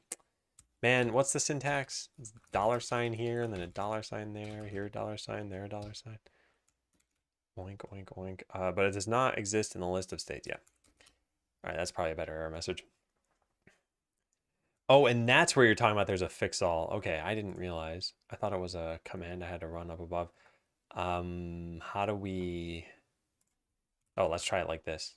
Var A equals 5, var B equals 6, gd.print. Yeah, A plus B. Okay, yeah. Now we try what? Fix all over here? Oh, yeah, thanks. Okay, gotta remember that too. Second $sign is not needed. $sign dot star $sign. Cannot search like that. What did I type? I guess it's just in state machine. Cool. All right, now we can fix some of these things. Change list state to do blah, blah, blah. Who cares? Let's just have it do it for us. It does not seem like it's going to do it for us. Use collection, read-only collection, or keyed collection. Well, this is the same thing as what we did in the town thing, right? I read-only list.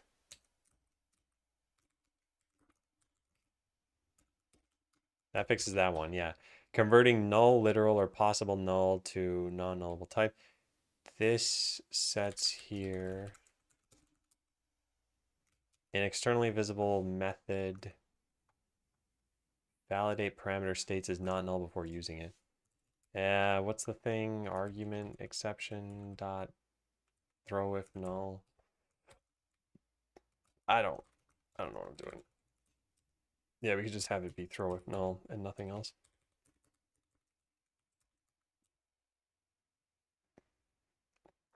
If you know states is not null, yeah, I don't necessarily know. Although probably nothing's gonna pass in null. All right, did we fix all the issues? I guess so. What is this stuff now? This is adding in states and then setting it on transition. This might need to be done in ready. I don't actually know, but this doesn't need to be done in ready. This can be done up here.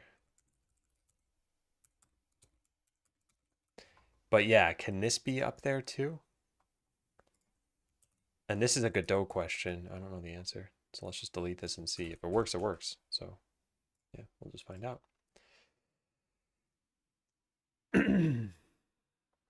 We'll know if we see them do anything different. If they buy an item. If they never buy an item, then it definitely didn't work. No, it didn't work. Yeah, I guess you do need to be in ready for that. Yeah. Or I messed something else up. No. I see what I messed up. This is not the real name of the state. Wait. Yeah, that was a different problem. Let me try again.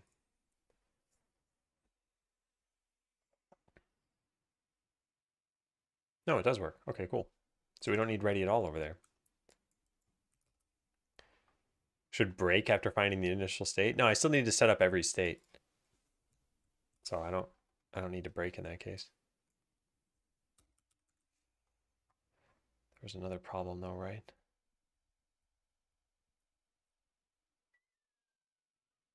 I don't remember what the other problem was. Maybe by looking at this, I would remember. No, I don't remember. Oh yeah, the name. The name of states. Do we need this even in here? Set the node name because what? No, we don't need the node name set correctly. I mean, it helps, but this is not ever fetched by name anymore, I think. So I'm pretty sure this should just be fine. Yeah, we just get it right from there. Yeah, so this is purely for convenience. This is just for the sake of being able to identify states at runtime. The code shouldn't rely on this name.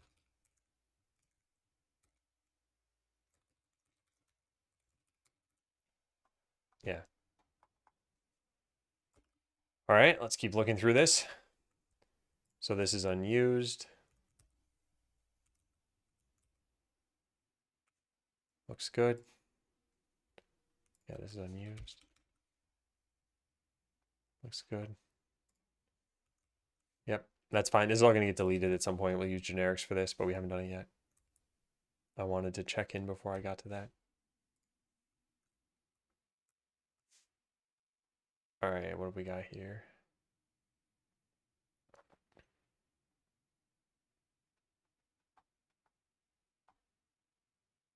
Nice, yeah. Yeah, I feel like probably a lot of people who use Godot are mostly in the script camp or mostly in the node camp. They're probably not like right in the middle where they're like, oh, half the time I'll use a script and half the time I'll use nodes. Or when I say nodes, I mean the engine. Like here, customer looks like it's practically blank, but that's because at runtime we're adding in like a state machine, two states, maybe extra elements that we might have that we don't have now. And I tried with doing things through the editor, and I kept running into problems where when you add a new state, you need to associate all the same data to that state. And if you miss it, then you get an error. But if you do things through code, then you kind of minimize the risk of having an error there. All right, this is pretty good. So this is refactor states to reference an entity. That's all I did, right? Yeah, refactor states and the state machine. They can now be constructed entirely through code, and state now has a reference to the attached entity. Okay, cool. Now let's go add in generics. So state is going to be this, and then we say where t colon node. I don't know where we put that. Maybe over here. Where do you go? I don't know. I think I probably put it here as saying should be on their own line. Oh, that's the only problem? Oh, cool. Okay. Yeah, now we just need to use it. So this is AT. And that's it, right? Using a generic type. Oh, yeah. There we go. Do you have a way in the editor to leave yourself a note to know when lots of things are added via code? You technically could. I mean, nothing stops you from adding in a node that just says like, hey, this is not the entire class. And then it could just get deleted at runtime by the code. But I don't tend to do that. I feel like if you're doing things in a very script heavy way, you get used to looking at the script. And in this case, the indication that there's more to it is just clicking this and then maybe looking at ready and seeing like, oh, hey, we're calling add child here. So yeah, because most of the time, if you're going to add something that represents the entirety of this thing, which in this case, it's a customer, it's going to happen in ready. Or you could just search for all of the add child calls in here. In this case, we only have the one. All right, so now when we constructed these states, this needs to be different, right? This needs to be customer. Non-generic type wander can be, oh yeah, I gotta go modify all those too, huh? Can I just say this is a customer? Using the generic type state requires one argument, type argument. Oh, I just named this T, and now I gotta say what? Where T colon customer? Is there a better way to do this? Or could I have done it this way? Oh, wander is not parameterized. I don't need this at all. Yeah. Now remove this unnecessary cast. Yep, so delete that, delete this. And then just rename all of these things to entity. Easy peasy. All right, this is much cleaner. So now let's go change this for all the other states. We only have, what, a few others? We can delete the debug states too. These should just be gone. Finder. Delete, delete. Nothing should have pointed at those either, right? Well, it looks like something does, but I don't think anything actually does. Debug state. No, nothing points to that. All right, so now worker wander. This is a state worker. We delete this stuff. We delete this. And we replace all of these with entity. Then buy item, same deal. This is a customer. Delete, delete, delete, delete. And then where is entity? Here. All right, and then the final one is restock item. This takes in a worker. Delete you, and replace all of you. Okay, cool. So that should be that change. Let's go try this out. Whoops. What did we fail here? State machine. Oh yeah, all these need to be state T.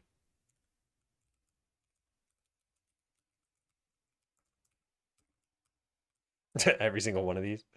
Should probably just copy paste.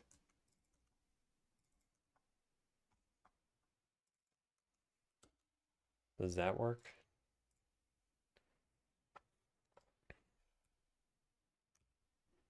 This is all in state machine. Oh, state machine is not parameterized like that. Oh, wait a sec. Delete all this then.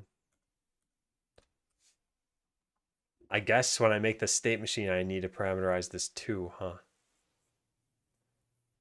Because otherwise, how would I know what kind of state to make? Isn't that VS Code? Control D for multi-select? I rebounded to Control E, or well, Command E, I guess. But yeah, I use that a lot. I use Alt F3 a lot.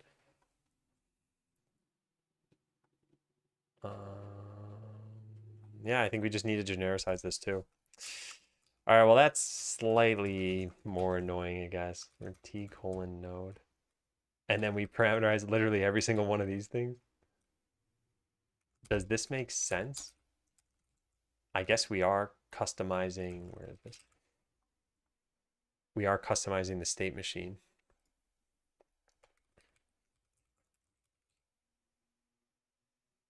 Because all the states need to be something that a customer can have.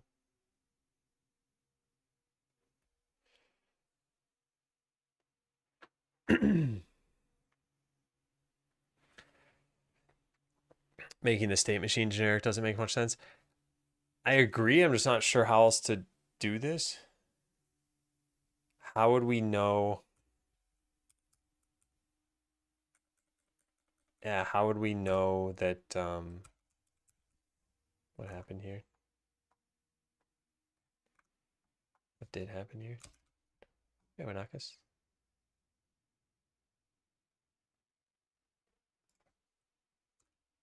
What did I like half write something out? I probably did. Let's just try rebuild.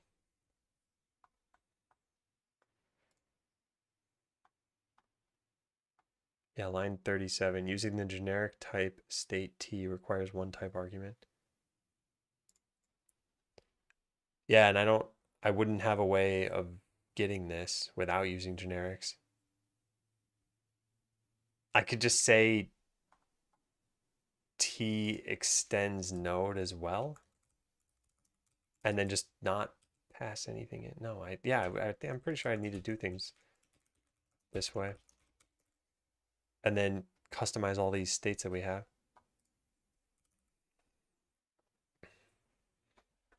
State T could inherit a non-generic state.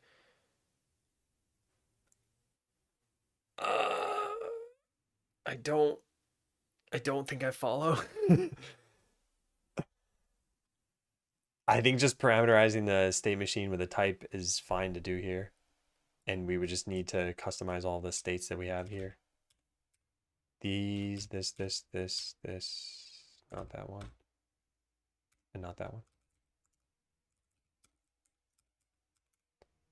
All right, now in customer, we make it clear that it is a customer state machine. Non-generic type wander cannot be used with type arguments. Oh yeah, this should be gone. All right, and then we only have one other state machine. And it's here, and this is with workers. All right, does that look good now? Cannot implicitly convert Godot node to T in state machine right here. State.entity equals entity.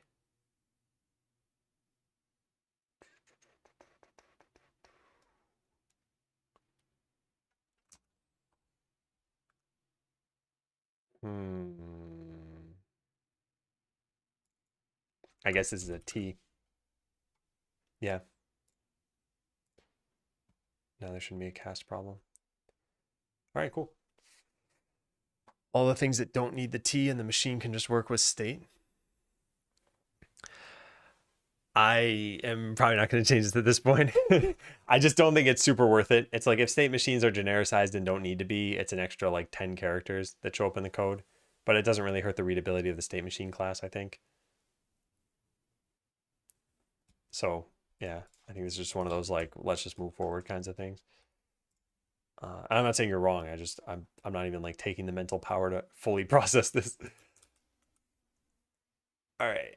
So we now take this in, and this is the power of what we just did. We got rid of these lines where we customize, here's what the entity is. This way we just know what the entity should be. We got rid of these debug states. It's also good. And then yeah, a whole bunch of things turned into capitalized entity. All right, nice. Can't expose the state machine to the editor. Yeah, and I don't see an issue with that. Like I didn't like it when I had to expose the state machine to the editor. Plus, the way of doing this through code, I think, is pretty succinct. It's 2 lines. One is defining the state machine with all of its different states. And then the other is just adding it. You could technically even get rid of this and just do, you could put this on the second line. So it's not too bad. Genericize state machine and state. So this way, each state doesn't need to cast the entity. Yeah, that's pretty much it. I also deleted the debug states, which were unused. Okay, cool. All right, next up. Make this change. ECS stuff with the states. So this is a little bit more involved. This is the target components that we have, a navigation system. Need to delete any existing target components. And then add in a signal. And then extract any properties. Okay. Yeah. So let's go start that. I'm going to go into source and then entity component system, components, and make a new component. So it's going to be target location component. We're going to make another component. Target, what do I call it? Node component. Technically, it's target node 2D component, but I'm just going to call it node component. All right, and then we need a new system. So we'll make a new folder, systems, and we'll call this navigation system. Cool. Okay, so target location component should inherit from component, as should target node component. Component. Yeah. Next, we need some namespaces. We can pretty much just copy paste this stuff, right? Yeah, we can just copy paste the whole thing. Copy you into there and replace that. Done. And then same thing over here. Done. All right, now what do you have? You have a vector2 target. And we simply set that here. Vector2 target equals target. Oh, wait, I never fixed something in the state class, did I? I was just thinking about it. This is public. Only so that we can set it once. I don't really care. I think it's fine. Yeah. Oh, good. It made another solution file for me. Isn't that fun? There, that should fix that.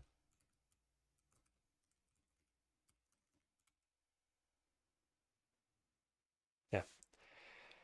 Okay, so there's our target there. And then this one is going to be a node 2D target. And this is node 2D target equals target. Delete that thing. Now, there is another consideration to have here, which is that we might lose the target, or the target might lose a property about it. And then that would be a problem. And I don't have a good solution for that, I think. That's not what I wanted. I want this one. All right, and I think restock component is the one that has the biggest problem with this, which is the target. We need to check if it has an item or not. So how would we do this? Well, we know we're passing in a target that is an item display. And that really is just something that exists inside of the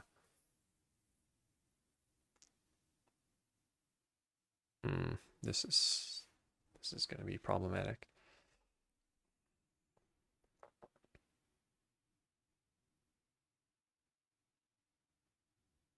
Yeah, this is going to be problematic. I don't think we can use a generic navigation system. We could have something like go to location of node. So these things are fine. Oh, that did not work. These things are fine, but not go to location of node with condition on the node.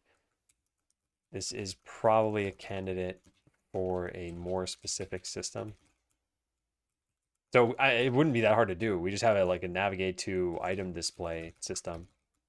And then we have a navigate to item display component.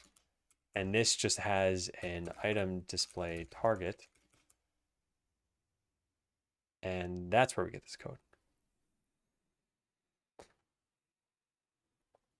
You can change set to init, and then you can only set it once.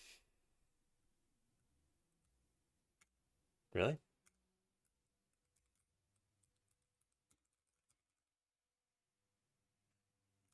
So, oh, that's cool.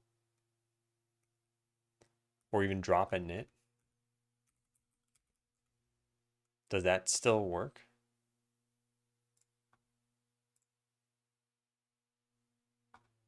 property cannot be assigned to it as read-only. I don't think you can drop the init at least.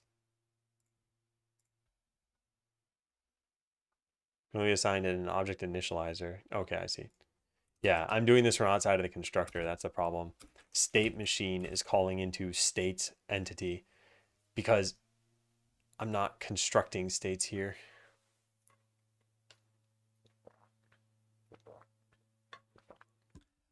I guess what would probably make more sense than any of what I'm doing here is, and maybe this is what Regathian was talking about,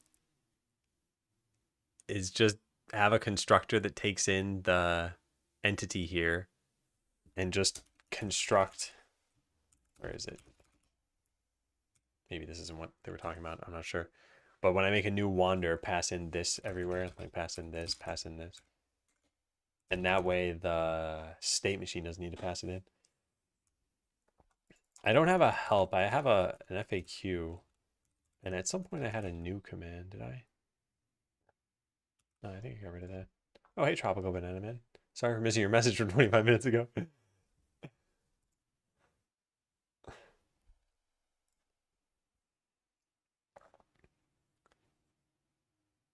Anyway, I'm fine with how this is working for now. It is a little weird that you could set this again, but it doesn't matter too much. Or send it, yeah, send it in the update method. That's possible as well. But either way, not super concerned for right now. So this thing, is this smart? Is this dumb? Let's take a look. So by item, how does this work? If the target no longer had an item, then do something about it.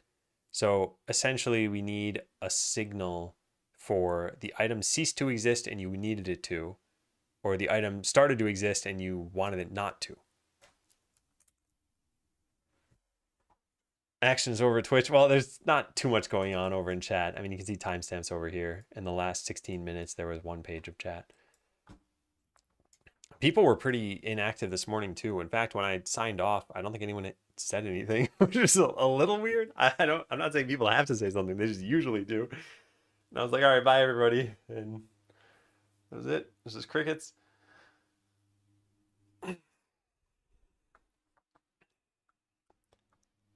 So when making the component, and where do we do this in there? Yeah. Okay. Hello, other chat. Tropical Banana Man wants to say hi to you all. Just lurking while working. Hey, Orange. It's totally fine. I don't mind people lurking. I'm not necessarily trying to get people to chat. I was just saying it was a little unusual that people usually do and then didn't. Gonna get a combinatorial explosion of states and components for data storage. I might. I think it comes down to, like, what do I actually need here? So, and in this case, it's like we already coded the logic and it's all in here. And it's a little bit of a mess in here, but yeah, the state storing the target that you have is not really a problem. And I guess we could think of the state as like a component / dedicated system all in one.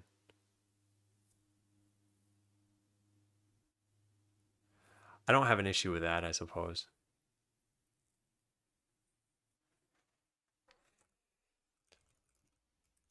Well, let me write this in the other thing that we had here. We already have the logic that we need, although it could be cleaned up a bit. We could essentially see state machines and states as being components and mini systems in themselves.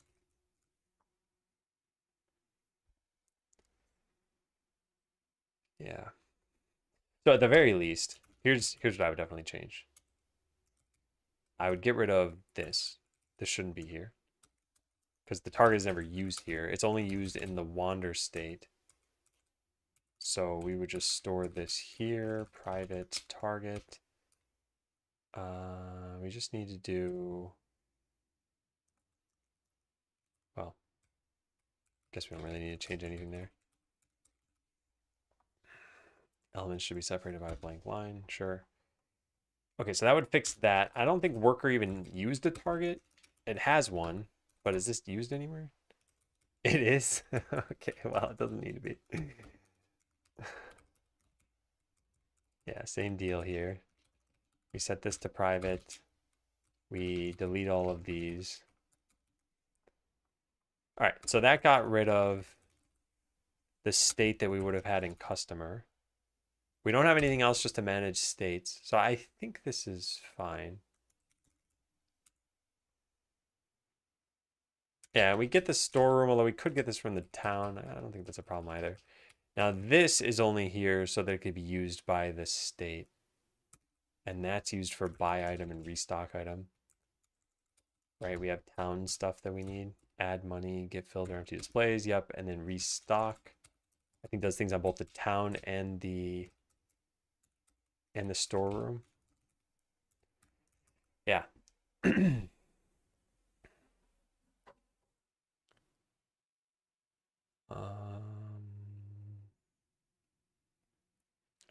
feel like that's reasonable enough. Yeah.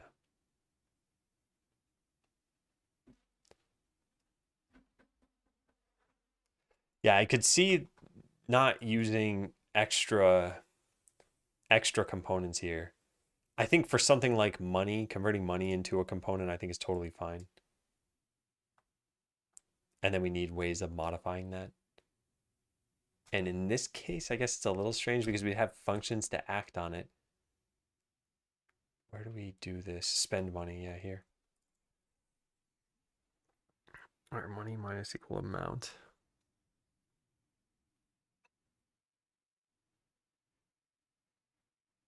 Can make a component that when it gets updated and it has functions to modify it, signals it back to here. Yeah. Okay, I could see that being fine. But yeah, I think I generally agree with what Regathian's saying here. Make sure. So this is done. Make sure there's a signal on modifying it so that the label can be updated. Yeah, hey, true round. So is this a stance I'm going to take moving forward? I wonder.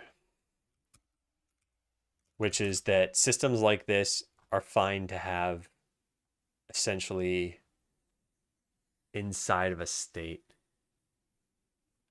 Data and the system itself. The state can be used on multiple entities. Well, actually, not really, I suppose. This is only a state for a worker. Although nothing else would be restocking items.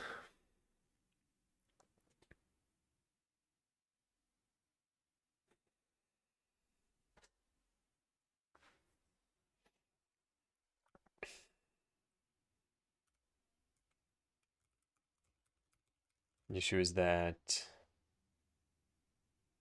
nothing else could use restock item as it is.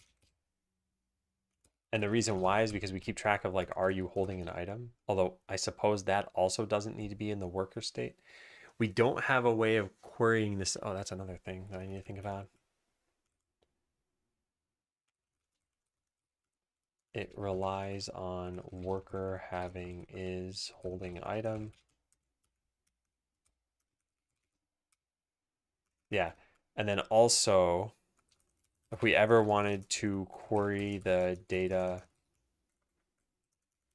in the state, it becomes much harder. For example, maybe a thief could take your item, in which case we want that stored in an accessible way.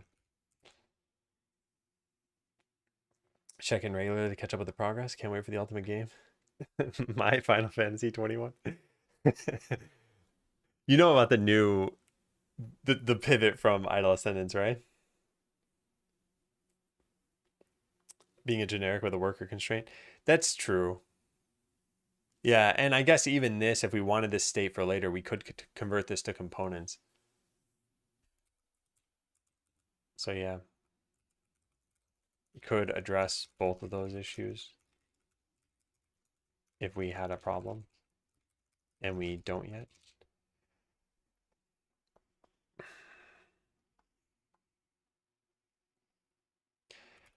So yeah, here's the main question, and another thing I write down before I forget, which is probably consider splitting restock item and buy item into several states.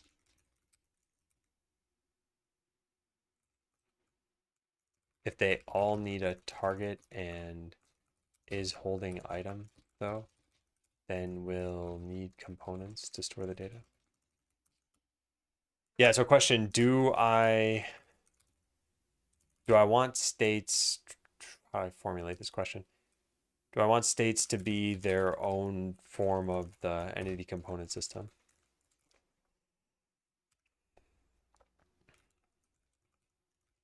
Maybe I say it's okay for like unique cases that we have.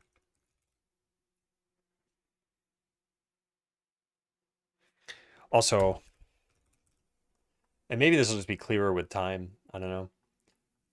Buy item in our case, we had like when you don't have a target, do something. If the target has an item, do something. These should all just be state transitions. I wonder if it's worth just splitting that up at first and kicking the can down the road on this question. Well, I'll take a quick break. Still like the Final Fantasy title idea. Yeah, in the old world, I think that would have made sense. Although, not directly ripping it off. All right, I'll be back in a little bit. Is it jump time? It's jump time.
Hey, Wham in Gluskup. Close the game. All right, yeah. So, question: do I want states to be their own form of the entity component system? And I think it really just depends. Yeah, because like it doesn't. As long as they're not polluting the entity itself, it's okay. It's very unique state for a particular action. I'll inspire you. Do you have you opened the editor in the last week?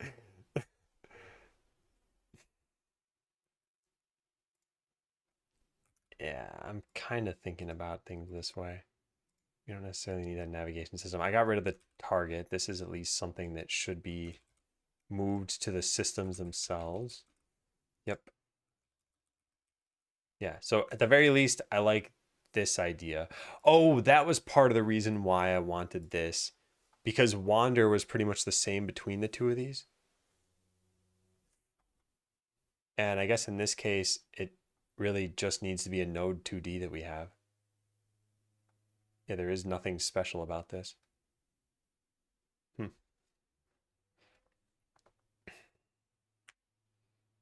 Don't shame me. Did you see the Fallout miniseries?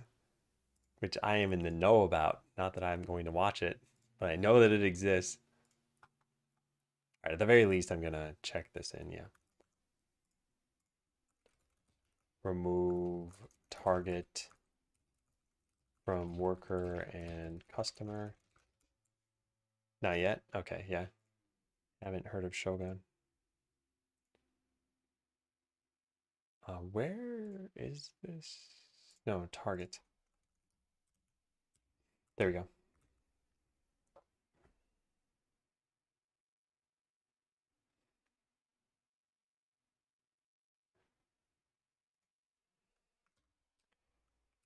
Okay. So we're probably not doing that. The Wander thing being split up, if I just, okay, let's try something here. If I go into Wander and I change this to just be a node 2D, then nothing should break, right? Nah, no, it does because of the flip H here and the money. Ooh, didn't think about that. Yeah, so technically these states are different because they have different exit criteria.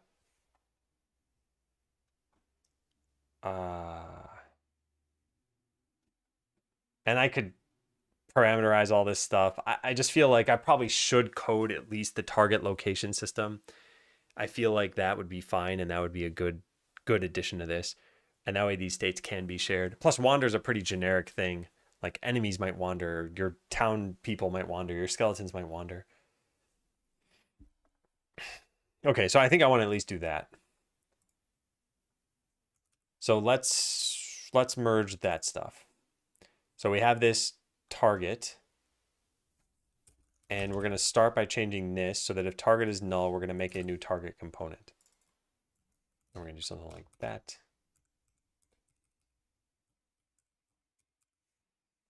All right, except for it's not called target component, it's target location component. And it takes in a new vector, and that's totally random, and there we go. Now, on reach target is going to be a signal. Yeah. And this is going to be reached target event handler. And I guess there's nothing to really say here.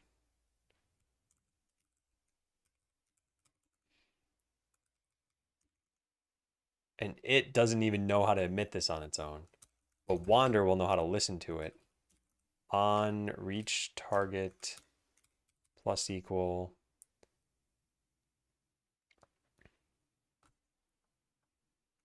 So if you've reached it, we just delete the target thing. Also, we need to add this to the ECS.add. Is ECS not a thing? Oh, that's what we have to do. Add component entity TC. So in the case that you reach your target, just delete the component, I guess. Well, I guess we don't even need this. Target location does not contain a definition for reach target. What? Reach target event handler. Maybe I need to rebuild. Because I'm pretty sure that's how this is supposed to work. Huh, no, still wrong. Reach target. That's on the component. What did I mess up?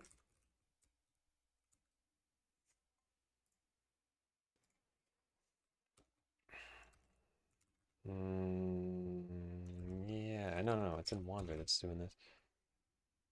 Target location component new can be simplified. I mean, sure. Yeah, I don't know what I'm doing wrong. I'm gonna look at this again. Reach target event handler. Reach target. Yeah. All right. Well, where did I make another signal? Because somehow I got this working before. Transitioned. Where is transitioned?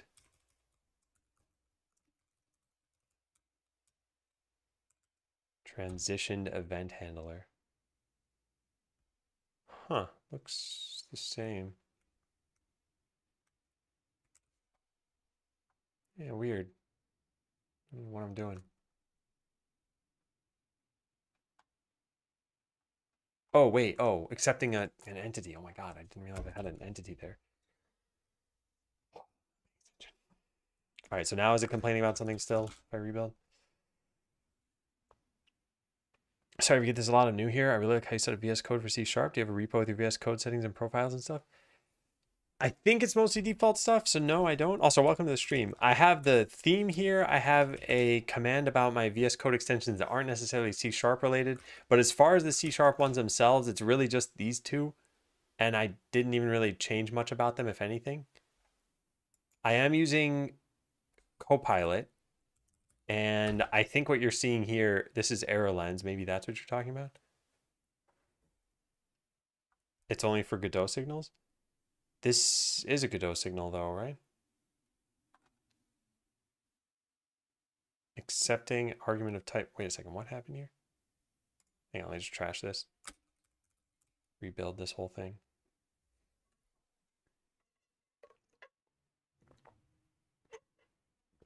Target location component. I'm so confused.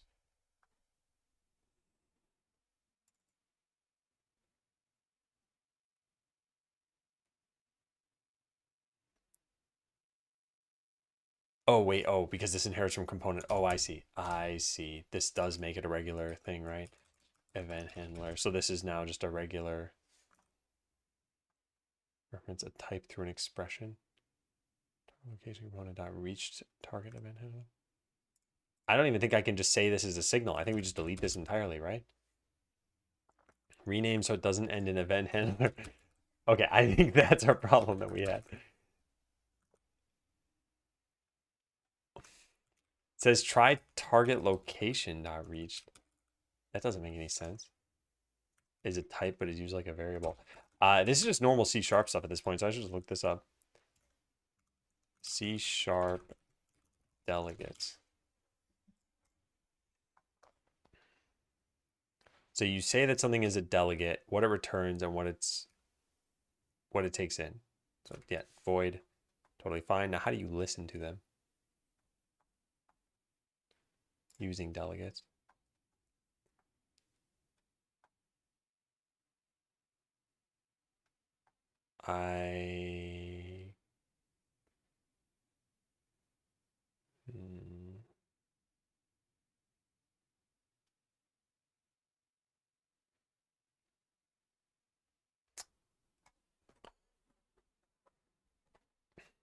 Usually you don't make your own delegates, so you just use action T. And you're saying you need to rebuild? I'm not familiar with the action T stuff. Where is this coming from? Navigation system isn't using this. And put this in a namespace. Yeah, those are regular problems. So is this working yet? No, it still does not exist in the current context. C# action versus delegate.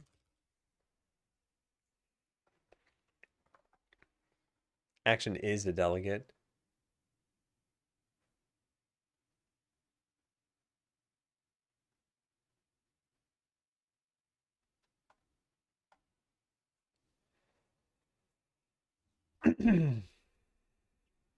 Void return and no args. Okay, I mean, this happens to be an action in this case, I guess. Huh. I don't know how you listen for it, though.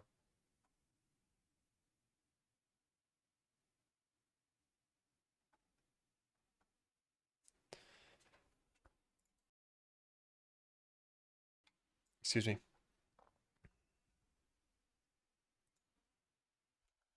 Can now do tc dot whatever. Oh, I didn't have this before.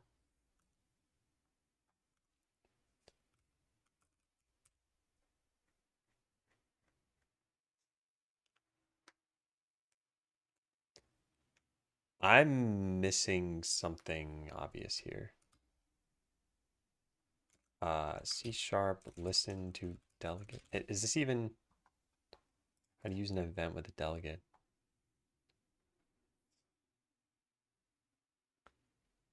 Subscribers are the method target recipients.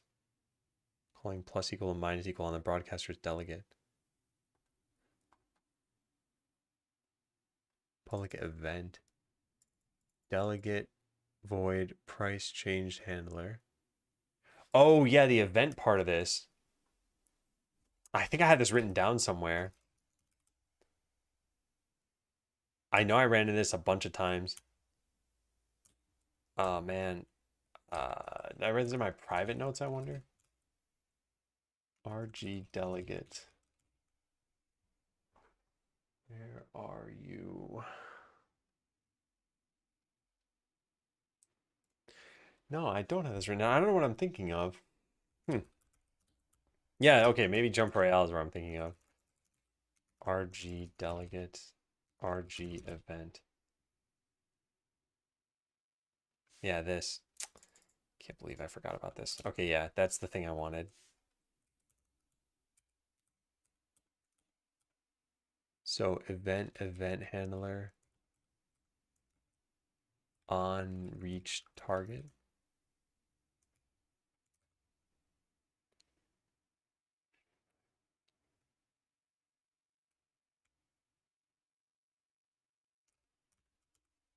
Yeah, they're only members. Okay.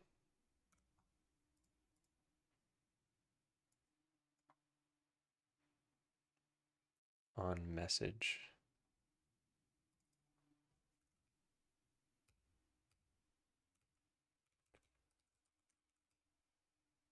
Wait, this is, oh man, this is not what I'm thinking of.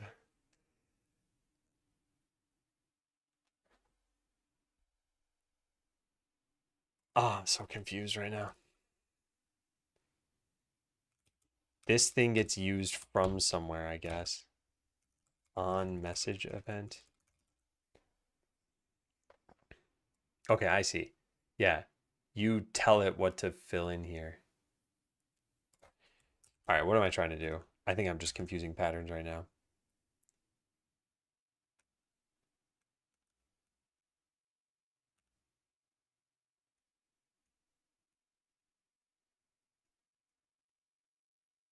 I want to be able to call this from my navigation system when it reaches the target and have a listener that listens to it.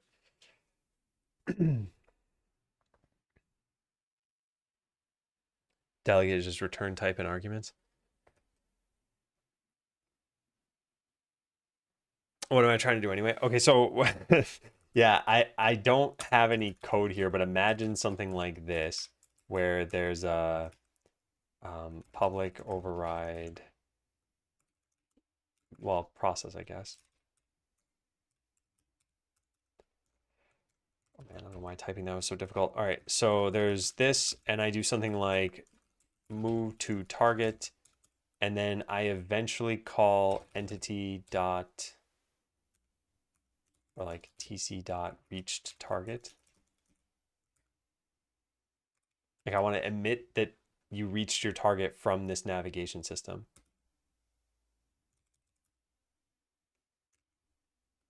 And yeah, that I don't remember how to do. And like I said, I could have sworn I had notes on this. That's event. Yeah. So I guess I just put this inside. Yeah, I guess I just put this inside of here.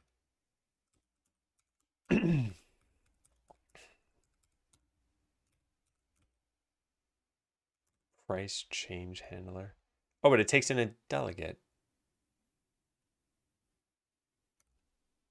Yeah, so this would be like reached target handler or something like that.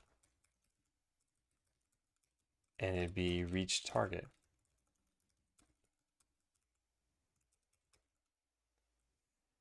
Change the event to replace the type with a generic event handler, where T is a valid event args. I want it to just be void.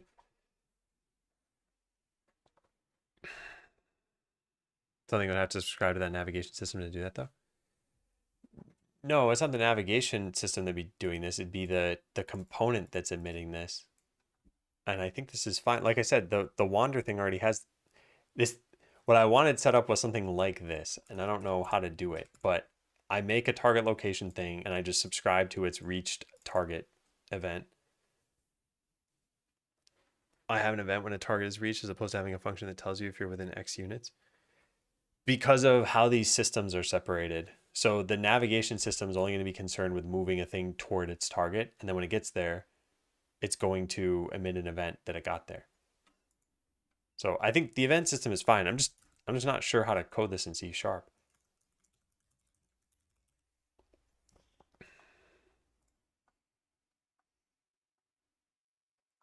How to publish events, how to subscribe to events. Yeah. Feels like it'd be something like this. Except for defining my own events that I have here. Let me look at the overview.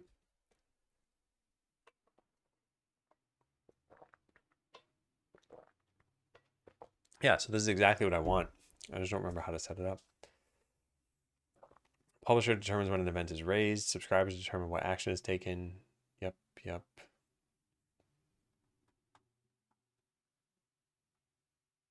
Yeah, so how to subscribe and unsubscribe, how to publish events.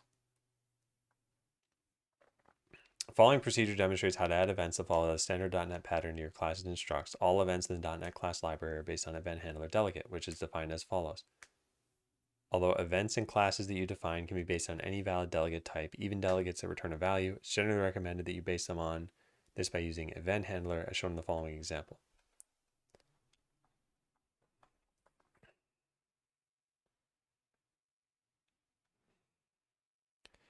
Skip this step if you're using the generic version. Declare a delegate in your publishing class.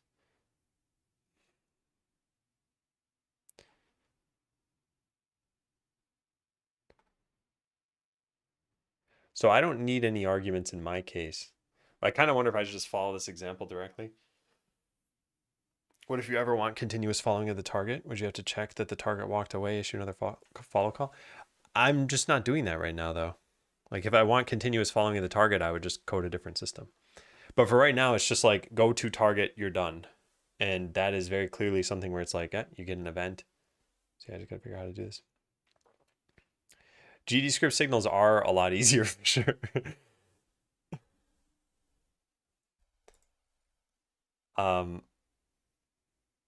Yeah, maybe that's easier to do here. I don't know. Whatever I do, I definitely need to write down what I've got out of this afterward. So public event action is what you're saying. And then get rid of this thing. And then pull this in from system. Change this to replace the type with a generic event handler. Where T is a valid event args. I kind of want to just ignore this. And then yeah, navigation system, we get the component somewhere. Which I would need to do. So where's the system that I defined in my prototype thing?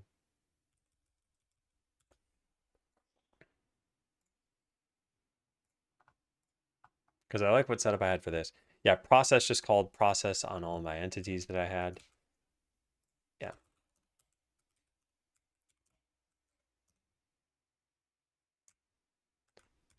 Cool. So we're going to get all entities in a particular group, and that group is going to be, I guess ECS should just expose something like this. Add to group, get component group name. Do we have this somewhere? Public static, yeah. Okay, so first we get all nodes in group. So there's got to be a get tree here. Get tree dot get nodes in group. And then this is going to be ECS dot get component group name. And then this is going to be something that I don't think I've ever actually defined before. No, and I thought the title screen had something for this. Maybe not. But anyway, that's fine. I think it's going to be the same thing as what we had here. I just don't know what the name of this is. Well, we base it on the component's name. Yeah. And this is component.name.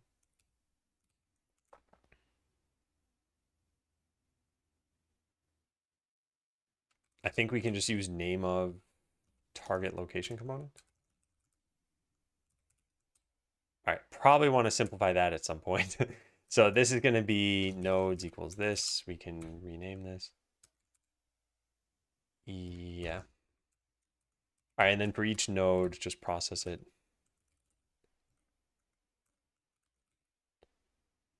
Process entity node. Sounds good.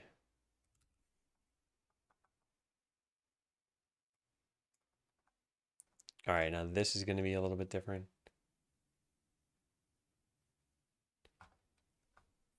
So here, I'm just going to immediately just say that this has reached the target. So this should be TLC dot reach target. The event can only appear on the left-hand side of plus equal or minus equal. How do we admit that it reached a target? I don't know how to do that.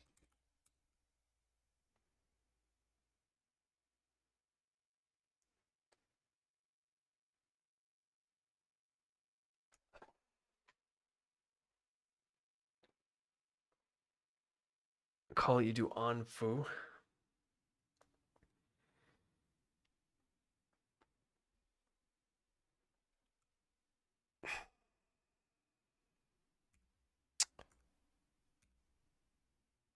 Did I? Yeah, no, I don't. I think there's definitely some confusion here. I think what you're saying is that there's some function I can call from here because I'm in this class to emit this event, and then from here I would call that, which raises that event. What? Process should begin with an uppercase letter. It does begin with an uppercase letter.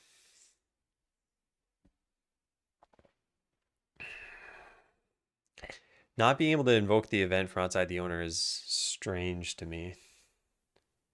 Yeah. Hey, Voffy. Project's going well. I've just been cleaning up code this afternoon. Change the event, reach target to replace. Yeah. So I think I can just ignore this stuff as long as these are all warnings. And we'll eventually get back to this and fix it. So nothing is using the navigation system right now. And then this still doesn't work though. Yeah, this part I guess I don't exactly understand. Oh boy. Well, let's add in the navigation system, I suppose. We'll just put this in the town. Add node and attach a script. Where did I put the navigation system? There. So the only way for this to work, oh no, it already works that way. All right, so this is gonna presumably fail. Yeah. And it's this. No argument given that corresponds to the required parameter entity. that.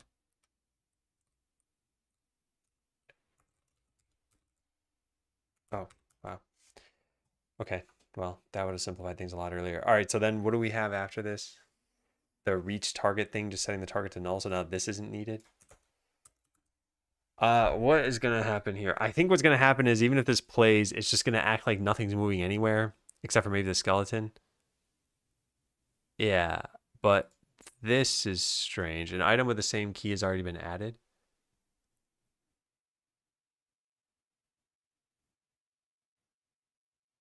What is causing that?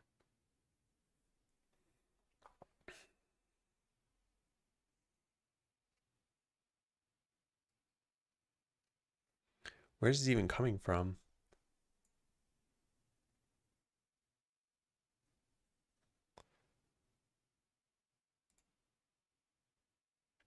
I don't see my code in this stack at all. Huh. Well, let's call this the nav system, I suppose. What was I gonna do? Oh yeah, this. I was gonna put this code into the navigation system.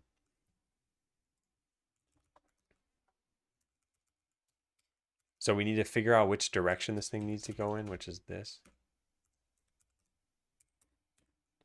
And we need an entity for this. So entity, then if the target is there, do this.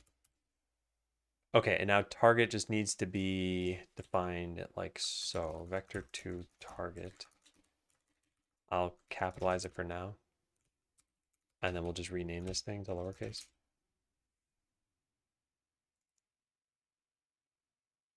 All right, I think this is closer to what I want. This is not actually a node. This is technically, we know that it's always going to be a customer. I guess in this case, we'll just cast it. But I want to clean this up too.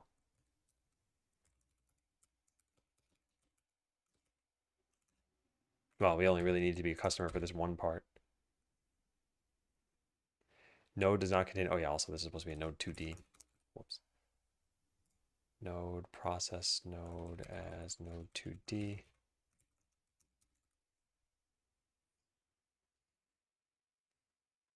Okay, now what's the issue here?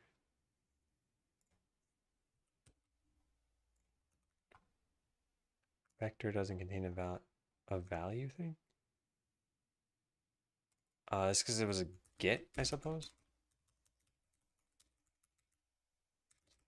Customer doesn't exist. Delta doesn't exist. Delta. All right, I think that's it.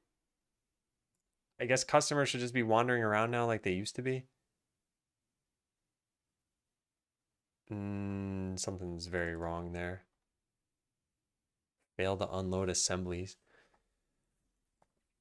That doesn't sound good.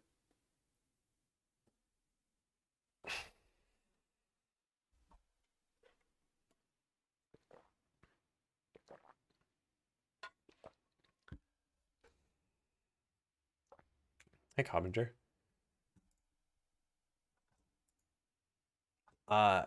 Yeah, I am a little confused about what's happening here. I like how they slide to a stop, though. So where does that happen? If target equals null, yeah, I see why. Well, I'm not totally sure why they're sliding to a stop, but what we need to check is if it has no target location component. So if it doesn't have one of these, then assign one. If it does have one, then just do nothing.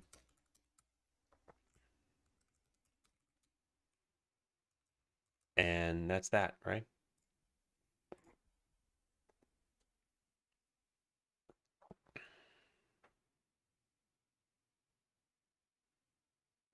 I'm not sure why that issue keeps showing up, failed to unload assemblies. I've never seen that before, and it doesn't feel like something that I would have just caused right now. So we're getting this to remove the component correctly. Oh, you know what we need to do? We need to remove this even in the case that you transition to another state. And then buy item does a whole own thing. Oh, I think I know what's going on. Okay, now I get it. Yeah, we get to the point where it's getting counteracted by the buy item state trying to move for it. So yeah, why is it seems like it's only when I hit play while it's already running that this messes up. Yeah, now everything just works fine. Oh man, what a ridiculous thing. If you're not unsubscribing to events, you might be causing memory leaks. That's not an automatically disposed thing.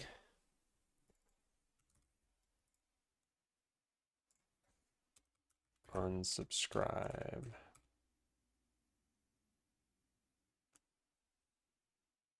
If you don't have to unsubscribe for an event later, you can use addition assignment. No, I don't think this should be an issue because the node should be getting removed and then garbage collected at some point. I know I could use minus equals. I just shouldn't have to because no matter what, this node's going to get deleted. And then I assume C# should just clean up the event handler on its own. Event handler cleanup on destruction. Do I need to remove an event handler?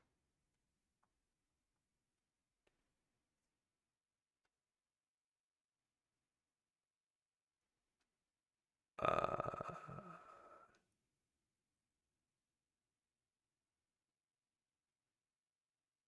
not access the other object.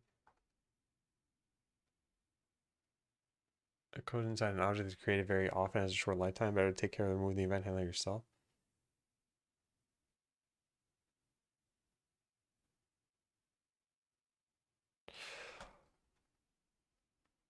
Yeah, I want to.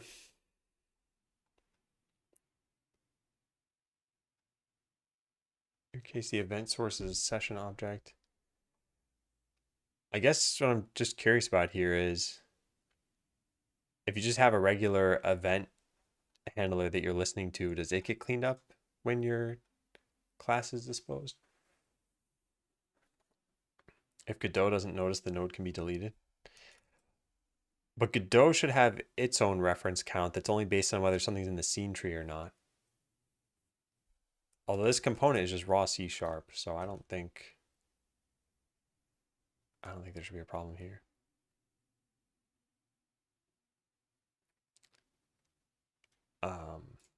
Let me try something. Let me hit the play button twice and see if something's going wrong there. Because originally I did have two different things going on, and maybe there was a problem and I just fixed it. Okay, it doesn't look like there's an issue now. So this thing that I had in this component, foo, should be renamed to emit reach target, which I think is strange. And then changing this, I don't even know what it wants me to do. I want to see what Copilot tries to do. Public event handler. Action, delegate, void, system action. And I wanted to use event handler here.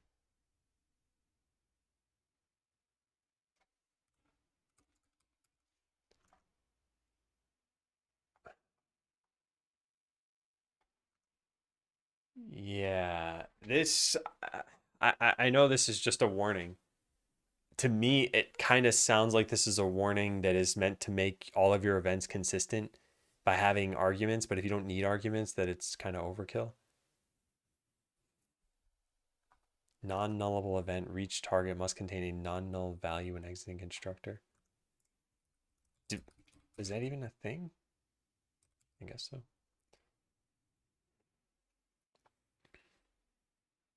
Event handler, event args. But the problem is I don't actually have any event args, right? Remove the unused event or invoke it. There is no argument corresponding to sender.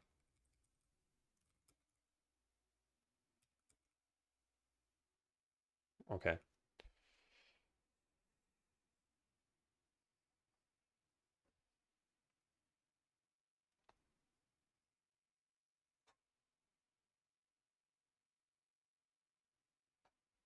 question mark dot invoke. That shouldn't be necessary though, right? That should be the same as this.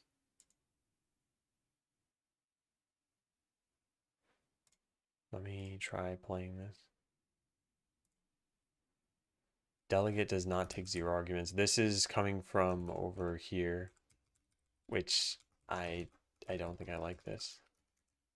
There's what? Sender, object sender, and then event args.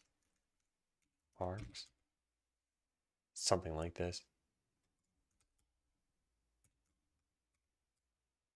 And I don't use either of these, so I guess I need to do this. Name can be simplified. Name of what?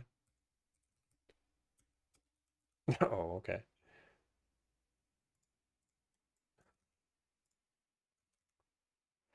Okay, I think that at least matches the signatures correctly.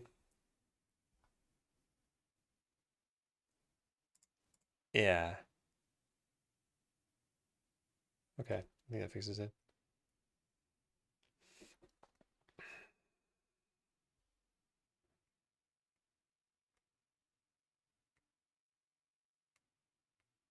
The sender stuff seems very weird in here, though. Like, I don't think I would want that. I think we should turn that off.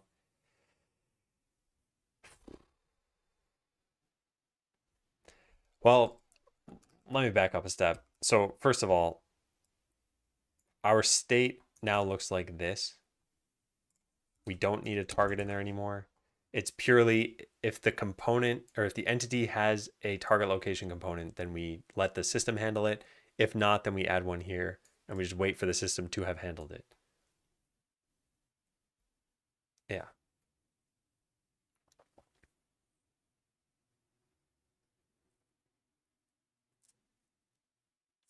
And maybe the very first thing we do on enter or leave is delete the component it might have had. I think just overriding exit would be fine for this though. Let me just put this up here.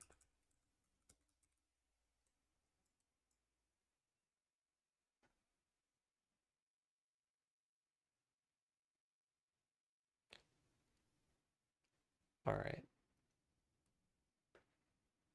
I think we're probably good there. I'm gonna write this down though in the in my notes so I don't ever forget this. All right. So let's go into my C# notes. Events. So simple example.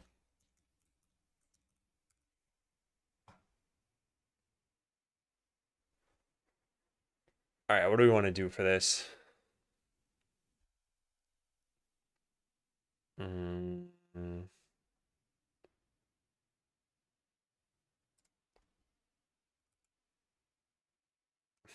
I'm just gonna write some code here. I don't know, a little frustrated with all this stuff.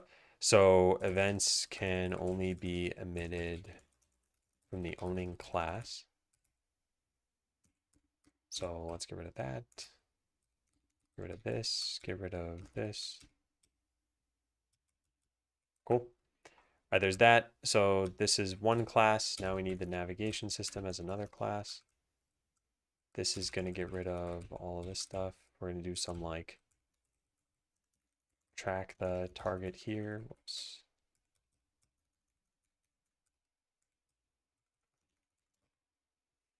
Well, I don't really need this. Yeah. I'll just put the call to this somewhere else.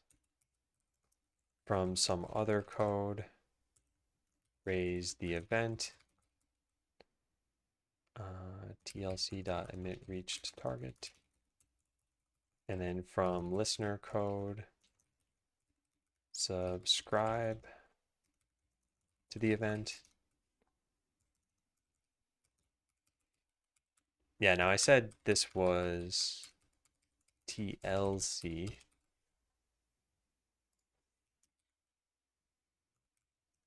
Do something.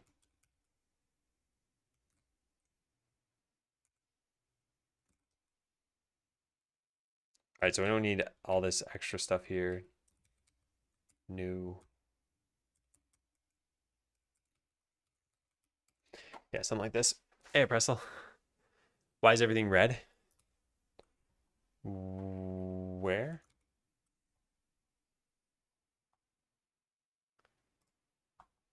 I might have missed when you typed that. But everything might have been red because I was in some intermediate state I shouldn't have been in. What's this doing here now? Oh yeah, this was all the stuff from the GD script version that I had. Oh, you mean like this stuff being red? Yeah, this is just the default color for C# that I use. So this doesn't indicate an error. Okay, so we got wander to look like this.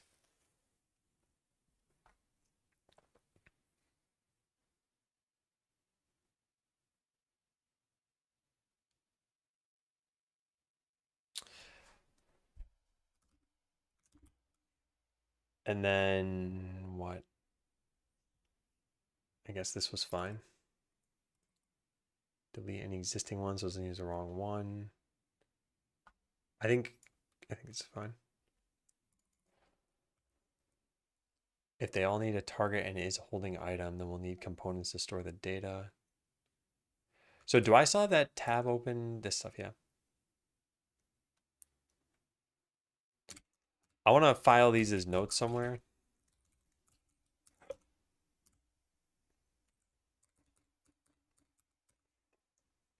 All right.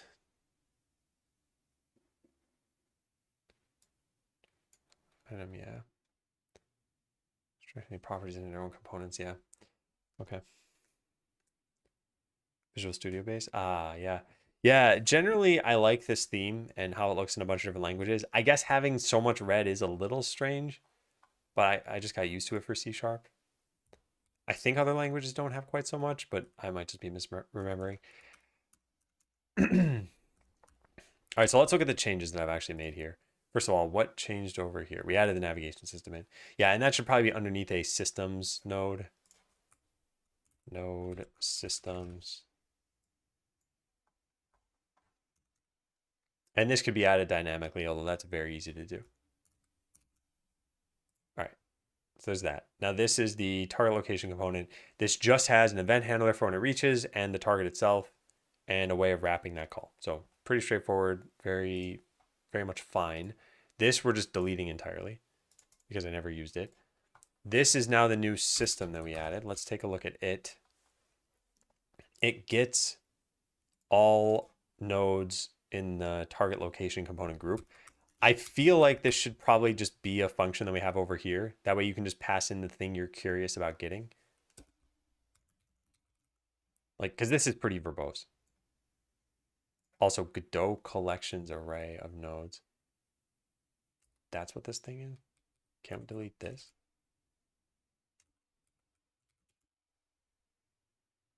Huh. There we go. Nah, it's probably not as clear as just doing this. That's not a real array or a regular C# array. Not that you would probably have ever written it that way anyway. Get tree, get nodes in group, get component group name, and then the name of the component. I guess the problem is that get tree is always based on a particular node. So if we wanted to simplify this, we'd do something like, I guess this equals ECS.get components or get nodes. Yeah, with component, something like that. It's slightly clearer.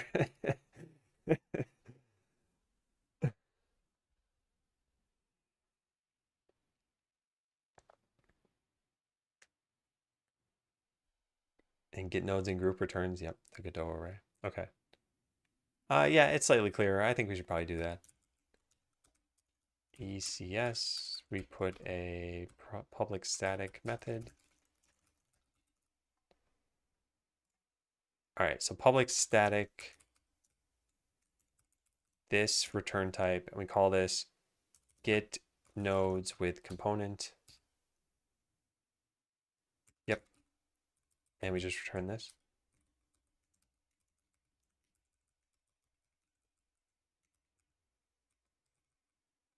And get tree is based on the container. ECS, we don't need this.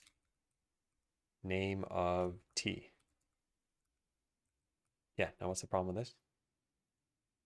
Oh, didn't check if it's null. Yeah, I guess if container is, well, probably just make sure it's not null.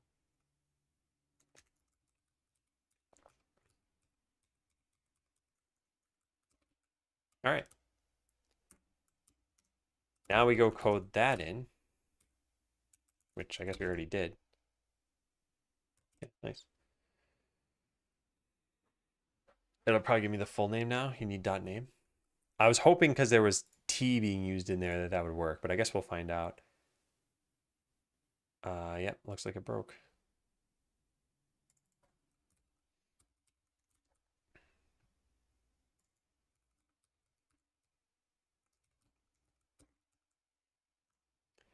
Cannot do non-virtual member lookup in T because it is a type parameter.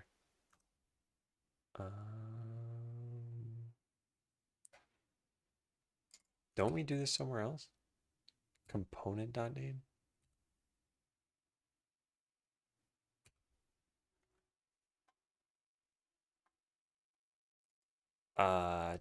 T, is there just name on here? Oh, there is just name on here. Okay, that's probably what we want. Oh, you still can't even do that.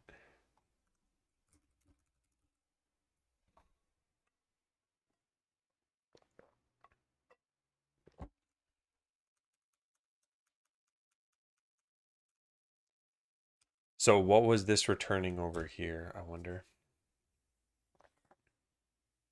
Because it's possible that I had a different error. So I don't care about this. I care about this one. What is name of T? It's T, yeah, okay. So is there a way to get what I want out of this thing? T.getType cannot do it, yeah. T is a type. Can you do T.toString? Nope, can't do any of that stuff. All right, so how would we get this to work? We need the name of the generic. Is that even doable? Get name of generic class. Like the class name when I'm passing in a generic in my method. Type of T.name. Really? I thought that's what name of T was shorthand for. Well, let's try that, I guess. Play.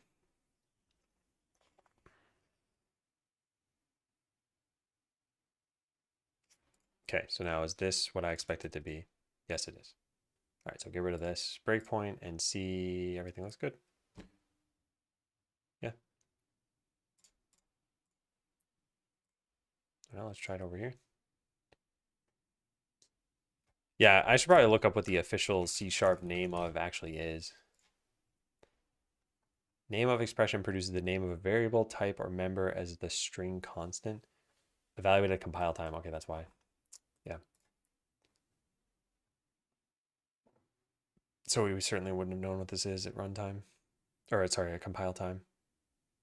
Because we only know at runtime. Looks like everything's working fine. Again, I'm going to just try restarting this. I think every time we see those errors about unloading whatever it was saying is because there's some other error that screwed something up. So essentially, I'm okay with having superfluous errors as long as they're like later in the stack. All right. Let's continue looking through this for a sec. So what did I even just do? I'm starting to lose it.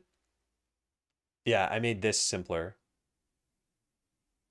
That way, no one outside of this class should ever need to know this, right? Every single caller of this should be here. Yep, I think we can make this private then. Yeah. Oh, and now public members should come before private members. Okay, great. Now we need to move this. We'll just bump this down to here. All right, I think that's good. Let's go back to this. Let's take a look at navigation system again. Is this all fine? So this is going to be a generic pattern that we see pretty much everywhere, which is like just process all the nodes that we get with this thing. And maybe there's an easier way of doing this. Maybe we can say like for each on this. Nope. Oh, maybe because we would need. Oh, is there like a in each? No. Join max order by select it. Map? Does map exist? Wait, seriously? None of these are run a thing on everything? Oh, it's probably this. Determines whether all. Well, that's close to what I'd want. Huh. C# map on list. There's select. What? This is like the last name I would expect for this. Projects each element of a sequence into a new form by incorporating the element's index. Oh, huh. As a developer, do I recommend any VPN? I don't use a VPN, so I don't have any particulars in mind. I would only know all the big names from, YouTubers spamming about this stuff. You can just inline the local variable. I'm not sure what you mean by that. If you're talking about this, putting this here or something, like I know I could do that, but I was curious if I could get rid of this overhead essentially.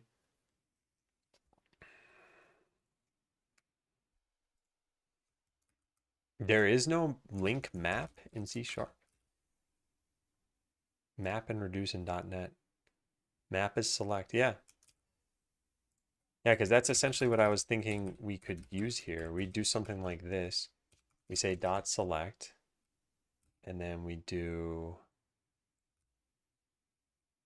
whoa. It's not what I want. I want to do a process entity on that node, which I guess I would need to cast it. So yeah, process entity delta node.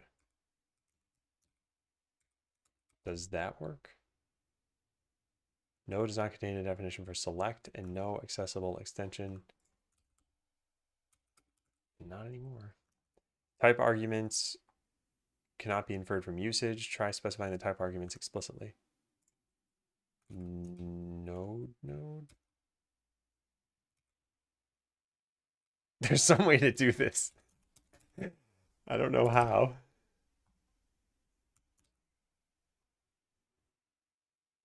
Yeah. Huh.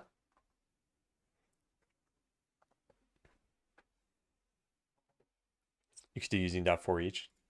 Well, it's, I don't know. This is all fine. I'll just keep it with what it is right now. All right. Process entity, is this looking good? So we get the target here. I don't necessarily need to do that. Although I think it does look a little bit cleaner, I suppose. All right, so direction, and then over here we could do entity.position.distance to target is less than 10. All right, does that work the same way it used to? We're just going to random coordinates, so it's not going to be obvious.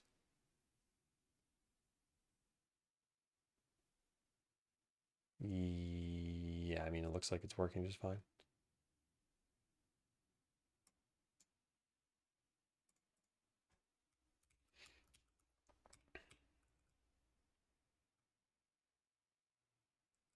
Direction, target. Yep.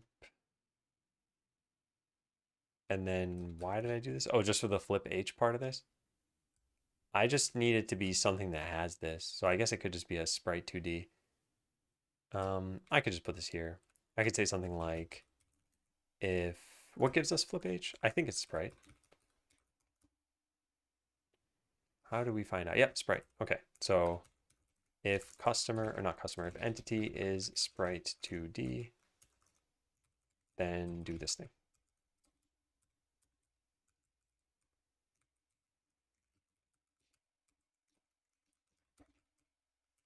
Yeah. All right, so customers should still be H flipping themselves as needed. Yeah, there they go. It says, please restart the editor if this is all failing. Yeah, I wonder if this is some temporary thing that started happening. Godot mono. Also, I don't know if I ever knew this in the past. It's very obvious from the UI, but if you just click a star over here, then your project will always be on the top of the list. So I favorited Skeleseller since I'm going to open it all the time.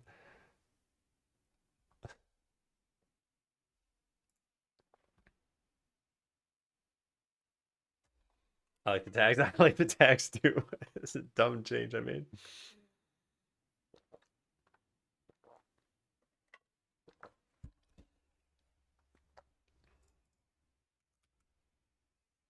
Okay, so I'm happy enough with this now, and now wander should be a lot simpler. Yeah, because we don't have any navigation code in here. It's purely just give it a destination, and then some other system figures it out for us. Yeah. All right, now this change. Honestly, this is a change that probably should be kept. Darkstorm, you're using 4.2.2, right? Because if you are, then I can just check this in.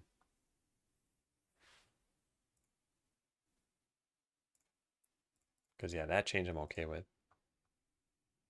You can change. Yeah, if you're okay with doing that, yeah, then I'll check this in.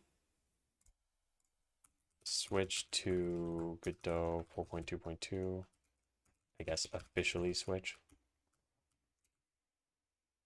And then we'll say add component in system for handling. Add a component in system. This handles navigating to a specific location. All right, yeah. Oh, that's not needed.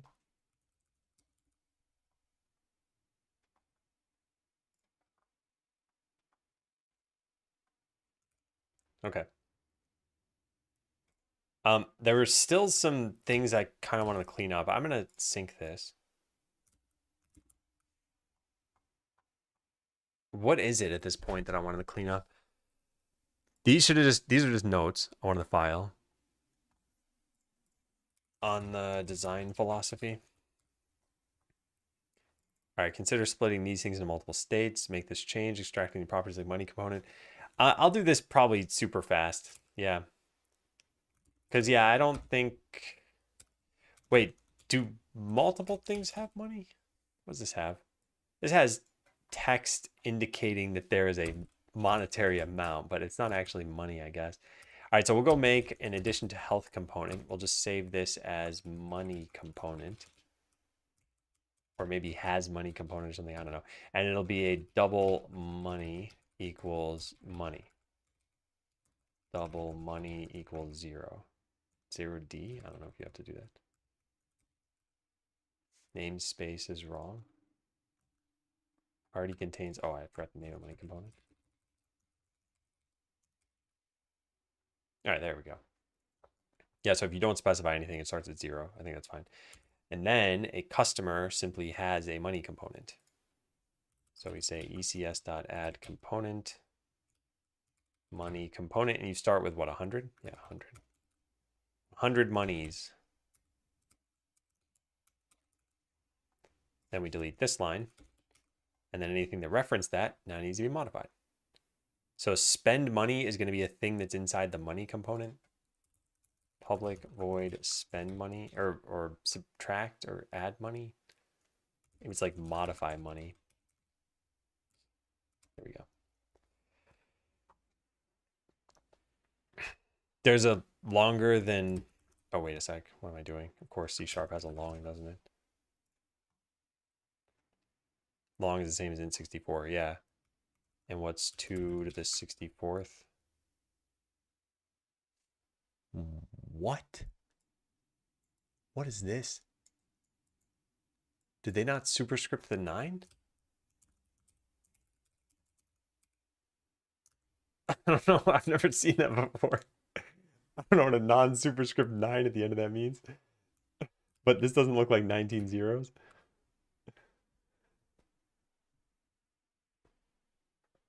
I'm so confused by that. So weird. Yeah, 10 to the 19. Huh. Must just be a bug. All right, well, that's enough money. So yeah, I think making this a long is fine.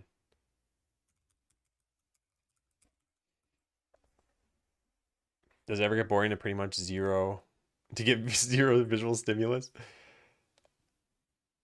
I think coding gets boring at some points, but I think it's when you're doing very mechanical work.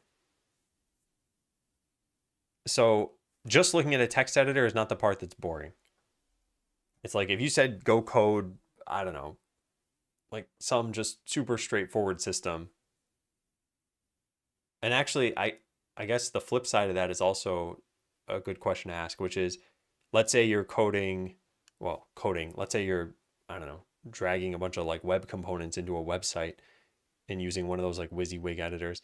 Is that interesting because you're getting visual feedback? And it's like, no, not always. You could be making something like, you know, a GeoCities page from the 90s, and it's not going to be interesting to do just because you're looking at something. So yeah, I think it depends more on the task that you're doing. All right, this is all fine. What we need is an event handler that is like modified money. All right, so event handler with event args. It's going to say modified money. And then we emit this. And now in customer, there is no spend money. We're just going to listen to that component. Money component, it should just know what I want. Good. No, not good. There, money component. And then we also listen to that and update the money label. Yeah. New expression can be simplified. Yeah, I think we just delete this, right? Okay, so now this spend money is not a thing, and this is just deleted completely. And update money label is now going to pull it from the money component. It's going to be money component dot money. And now spend money needs to go away. This is going to be get the money component. ECS dot get component money component dot modify money -50. Oh, let's actually get the component, I guess. Fine.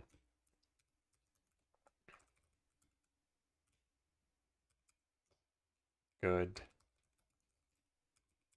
And then if the money component's money is less than 50, then do that. All right, nice. So now I think we've just extracted money into a component and hopefully nothing else. I don't like var. We decided not to use var to have explicit types. I think it makes it a little bit nicer for code reviews. And I never really thought about it before that, but we settled on this in like December. Where's a good example? Like, this is actually not a good example. Let's find a better example. Maybe, I don't know. Just imagine you have some like mystery function basically, and you say something like var foo equals like get the thing. If you're just reading this line of code, you can't tell anything about it. You need to be able to hover over the variable to see, and you can't do that on something like GitHub. Actually, maybe GitHub does have something like that by this point.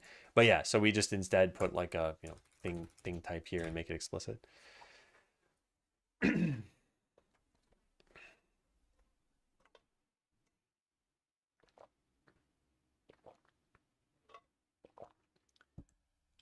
Basically the same concept, except for some plugins with pre-key visuals. Yeah. Yeah, so I think var is easier to code with. And I think it's harder to consume. Because like I said, you have to hover over, you need some annotations in your editor all the time. What was I doing? I don't remember. I was just running the game, I think. Oh yeah, customer doesn't contain a definition for money.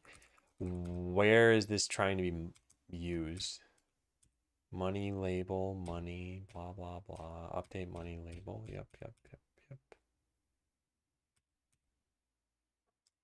Where? I don't even see the problem. Oh, here it is. No, where was that? Oh no. I had it. No, I lost it. There it is.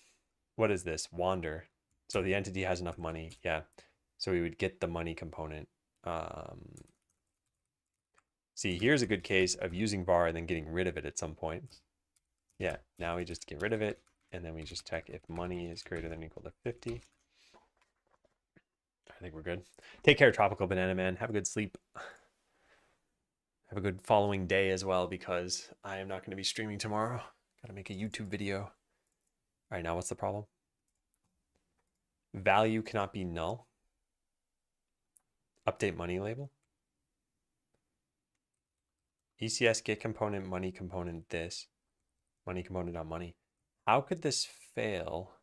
We add the component here, and then we should never not have the component here. How can that fail? All right, well, let's put a breakpoint there. You update before add. Oh, whoops. I thought that was, okay, yeah, my bad. Thank you. What's the problem? 574 errors. Oh, the 574 errors is a game dev thing. If you're doing something every single frame, then one error very quickly turns into 50,000 errors.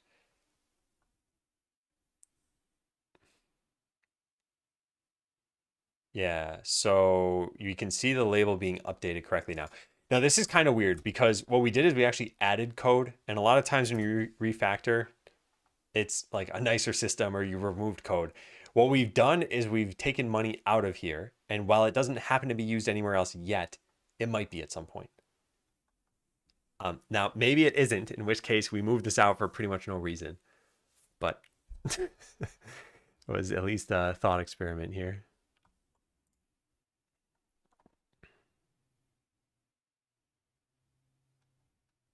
This also allows us to make wander a little bit more generic. We could just say if it has a component, then transition out if you have a certain amount of money. And if it doesn't, then you don't need to worry about transitioning out.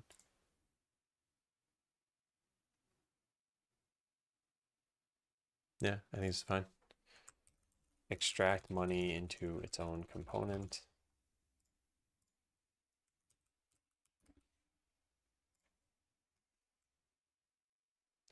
All right, is there anything else in customer or in worker?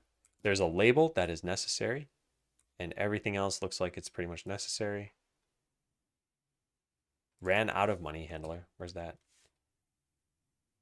Oh, that was a quick way of deleting the customer.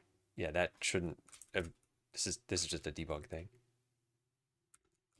Ran out of money is only ever used here to kill the customer. This is not how things should work in the future. Yeah. Calling update label twice in one place. I have an event that calls it, and then I have the immediate time that I'm calling it. I don't think I'm calling it twice in one spot, though. No, yeah. Yeah, so those are two separate cases of when to call it. So this is storing the money thing. We update this label. All right, let's sync that as well. Okay, so that was customer. What about worker? Does worker have anything else? No. Just this is holding item. Which I could see this being part of state eventually. Let me think about this. In the future, I want your character to show that it's holding an item or not. And in that case, this is going to need to add to its node tree. So I think this is fine for now. Oh yeah, no problem, duplicate. All right. I wrote position too. I meant distance.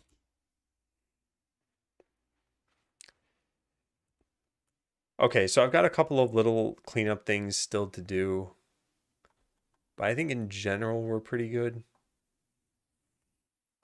Partial classes is a Godot thing, yeah. I assume it has to do with how Godot is generating code for you. So there must be some other side of customer that we're not seeing to make it construct itself or do something. I don't know what. Some initialization thing maybe.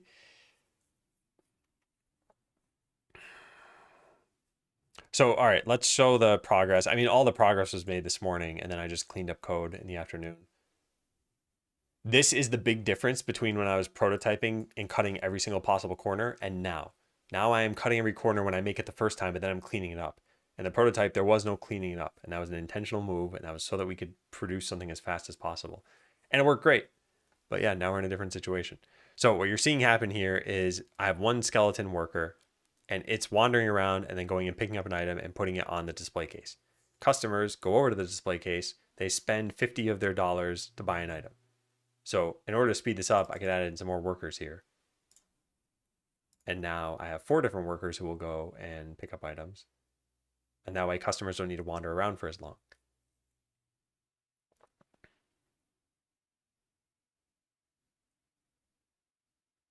So yeah, and when customers run out of money, they just disappear completely and a new one comes out of the portal.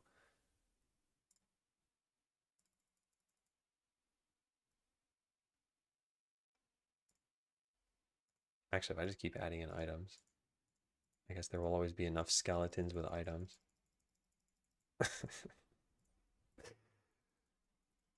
I just click this button nonstop, we'll have a bunch of blue skeletons. And they'll replace items almost immediately.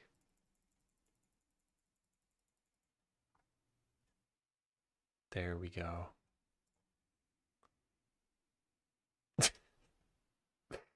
There's a lot going on. I think it'll be easier to follow when it's a proper town setup.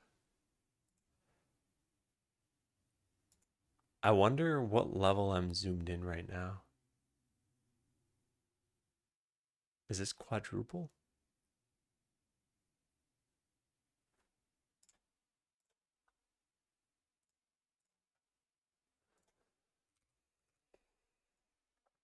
$648.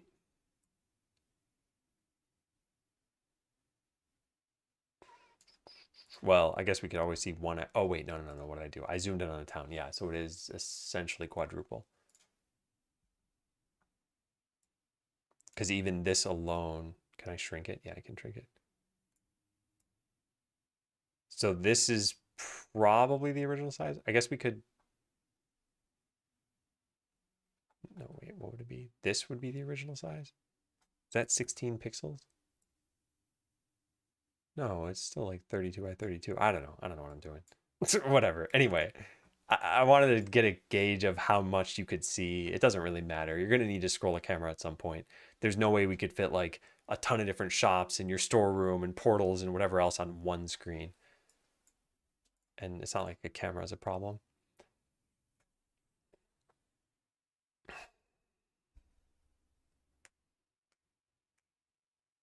Anyway, that's what we've done. I'm a little out of it. Just, I don't know. Today was a very technical afternoon. So there's still some cleanup we need to do.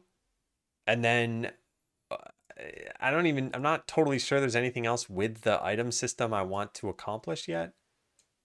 Like clearly at some point we're going to need new items, different prices, actual customer logic, them not just wandering around over the middle of your whole town. Yeah. So those things will have to change, but I think those can be done later. The goal is to get to the point where we can produce enough of a working copy of the game to give people an impression of like, are they finding it fun or not? And I think just based on this and based on how I see people getting items, I think it's going to be fun. So I'm excited. All right, let's go find someone to raid.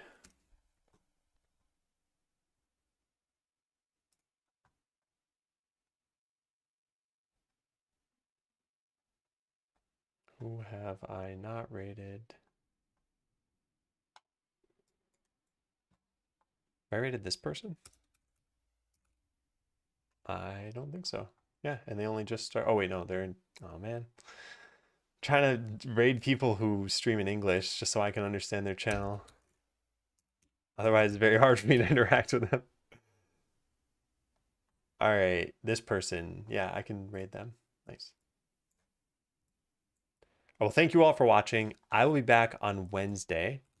Tomorrow is a YouTube day. I'm not totally sure what I'm going to do yet, but I appreciate your viewership. hope you have a good rest of your day. And yeah, there'll be more game dev, and we'll also do mentoring on Wednesday. But yeah, take care. See you. Have a nice night.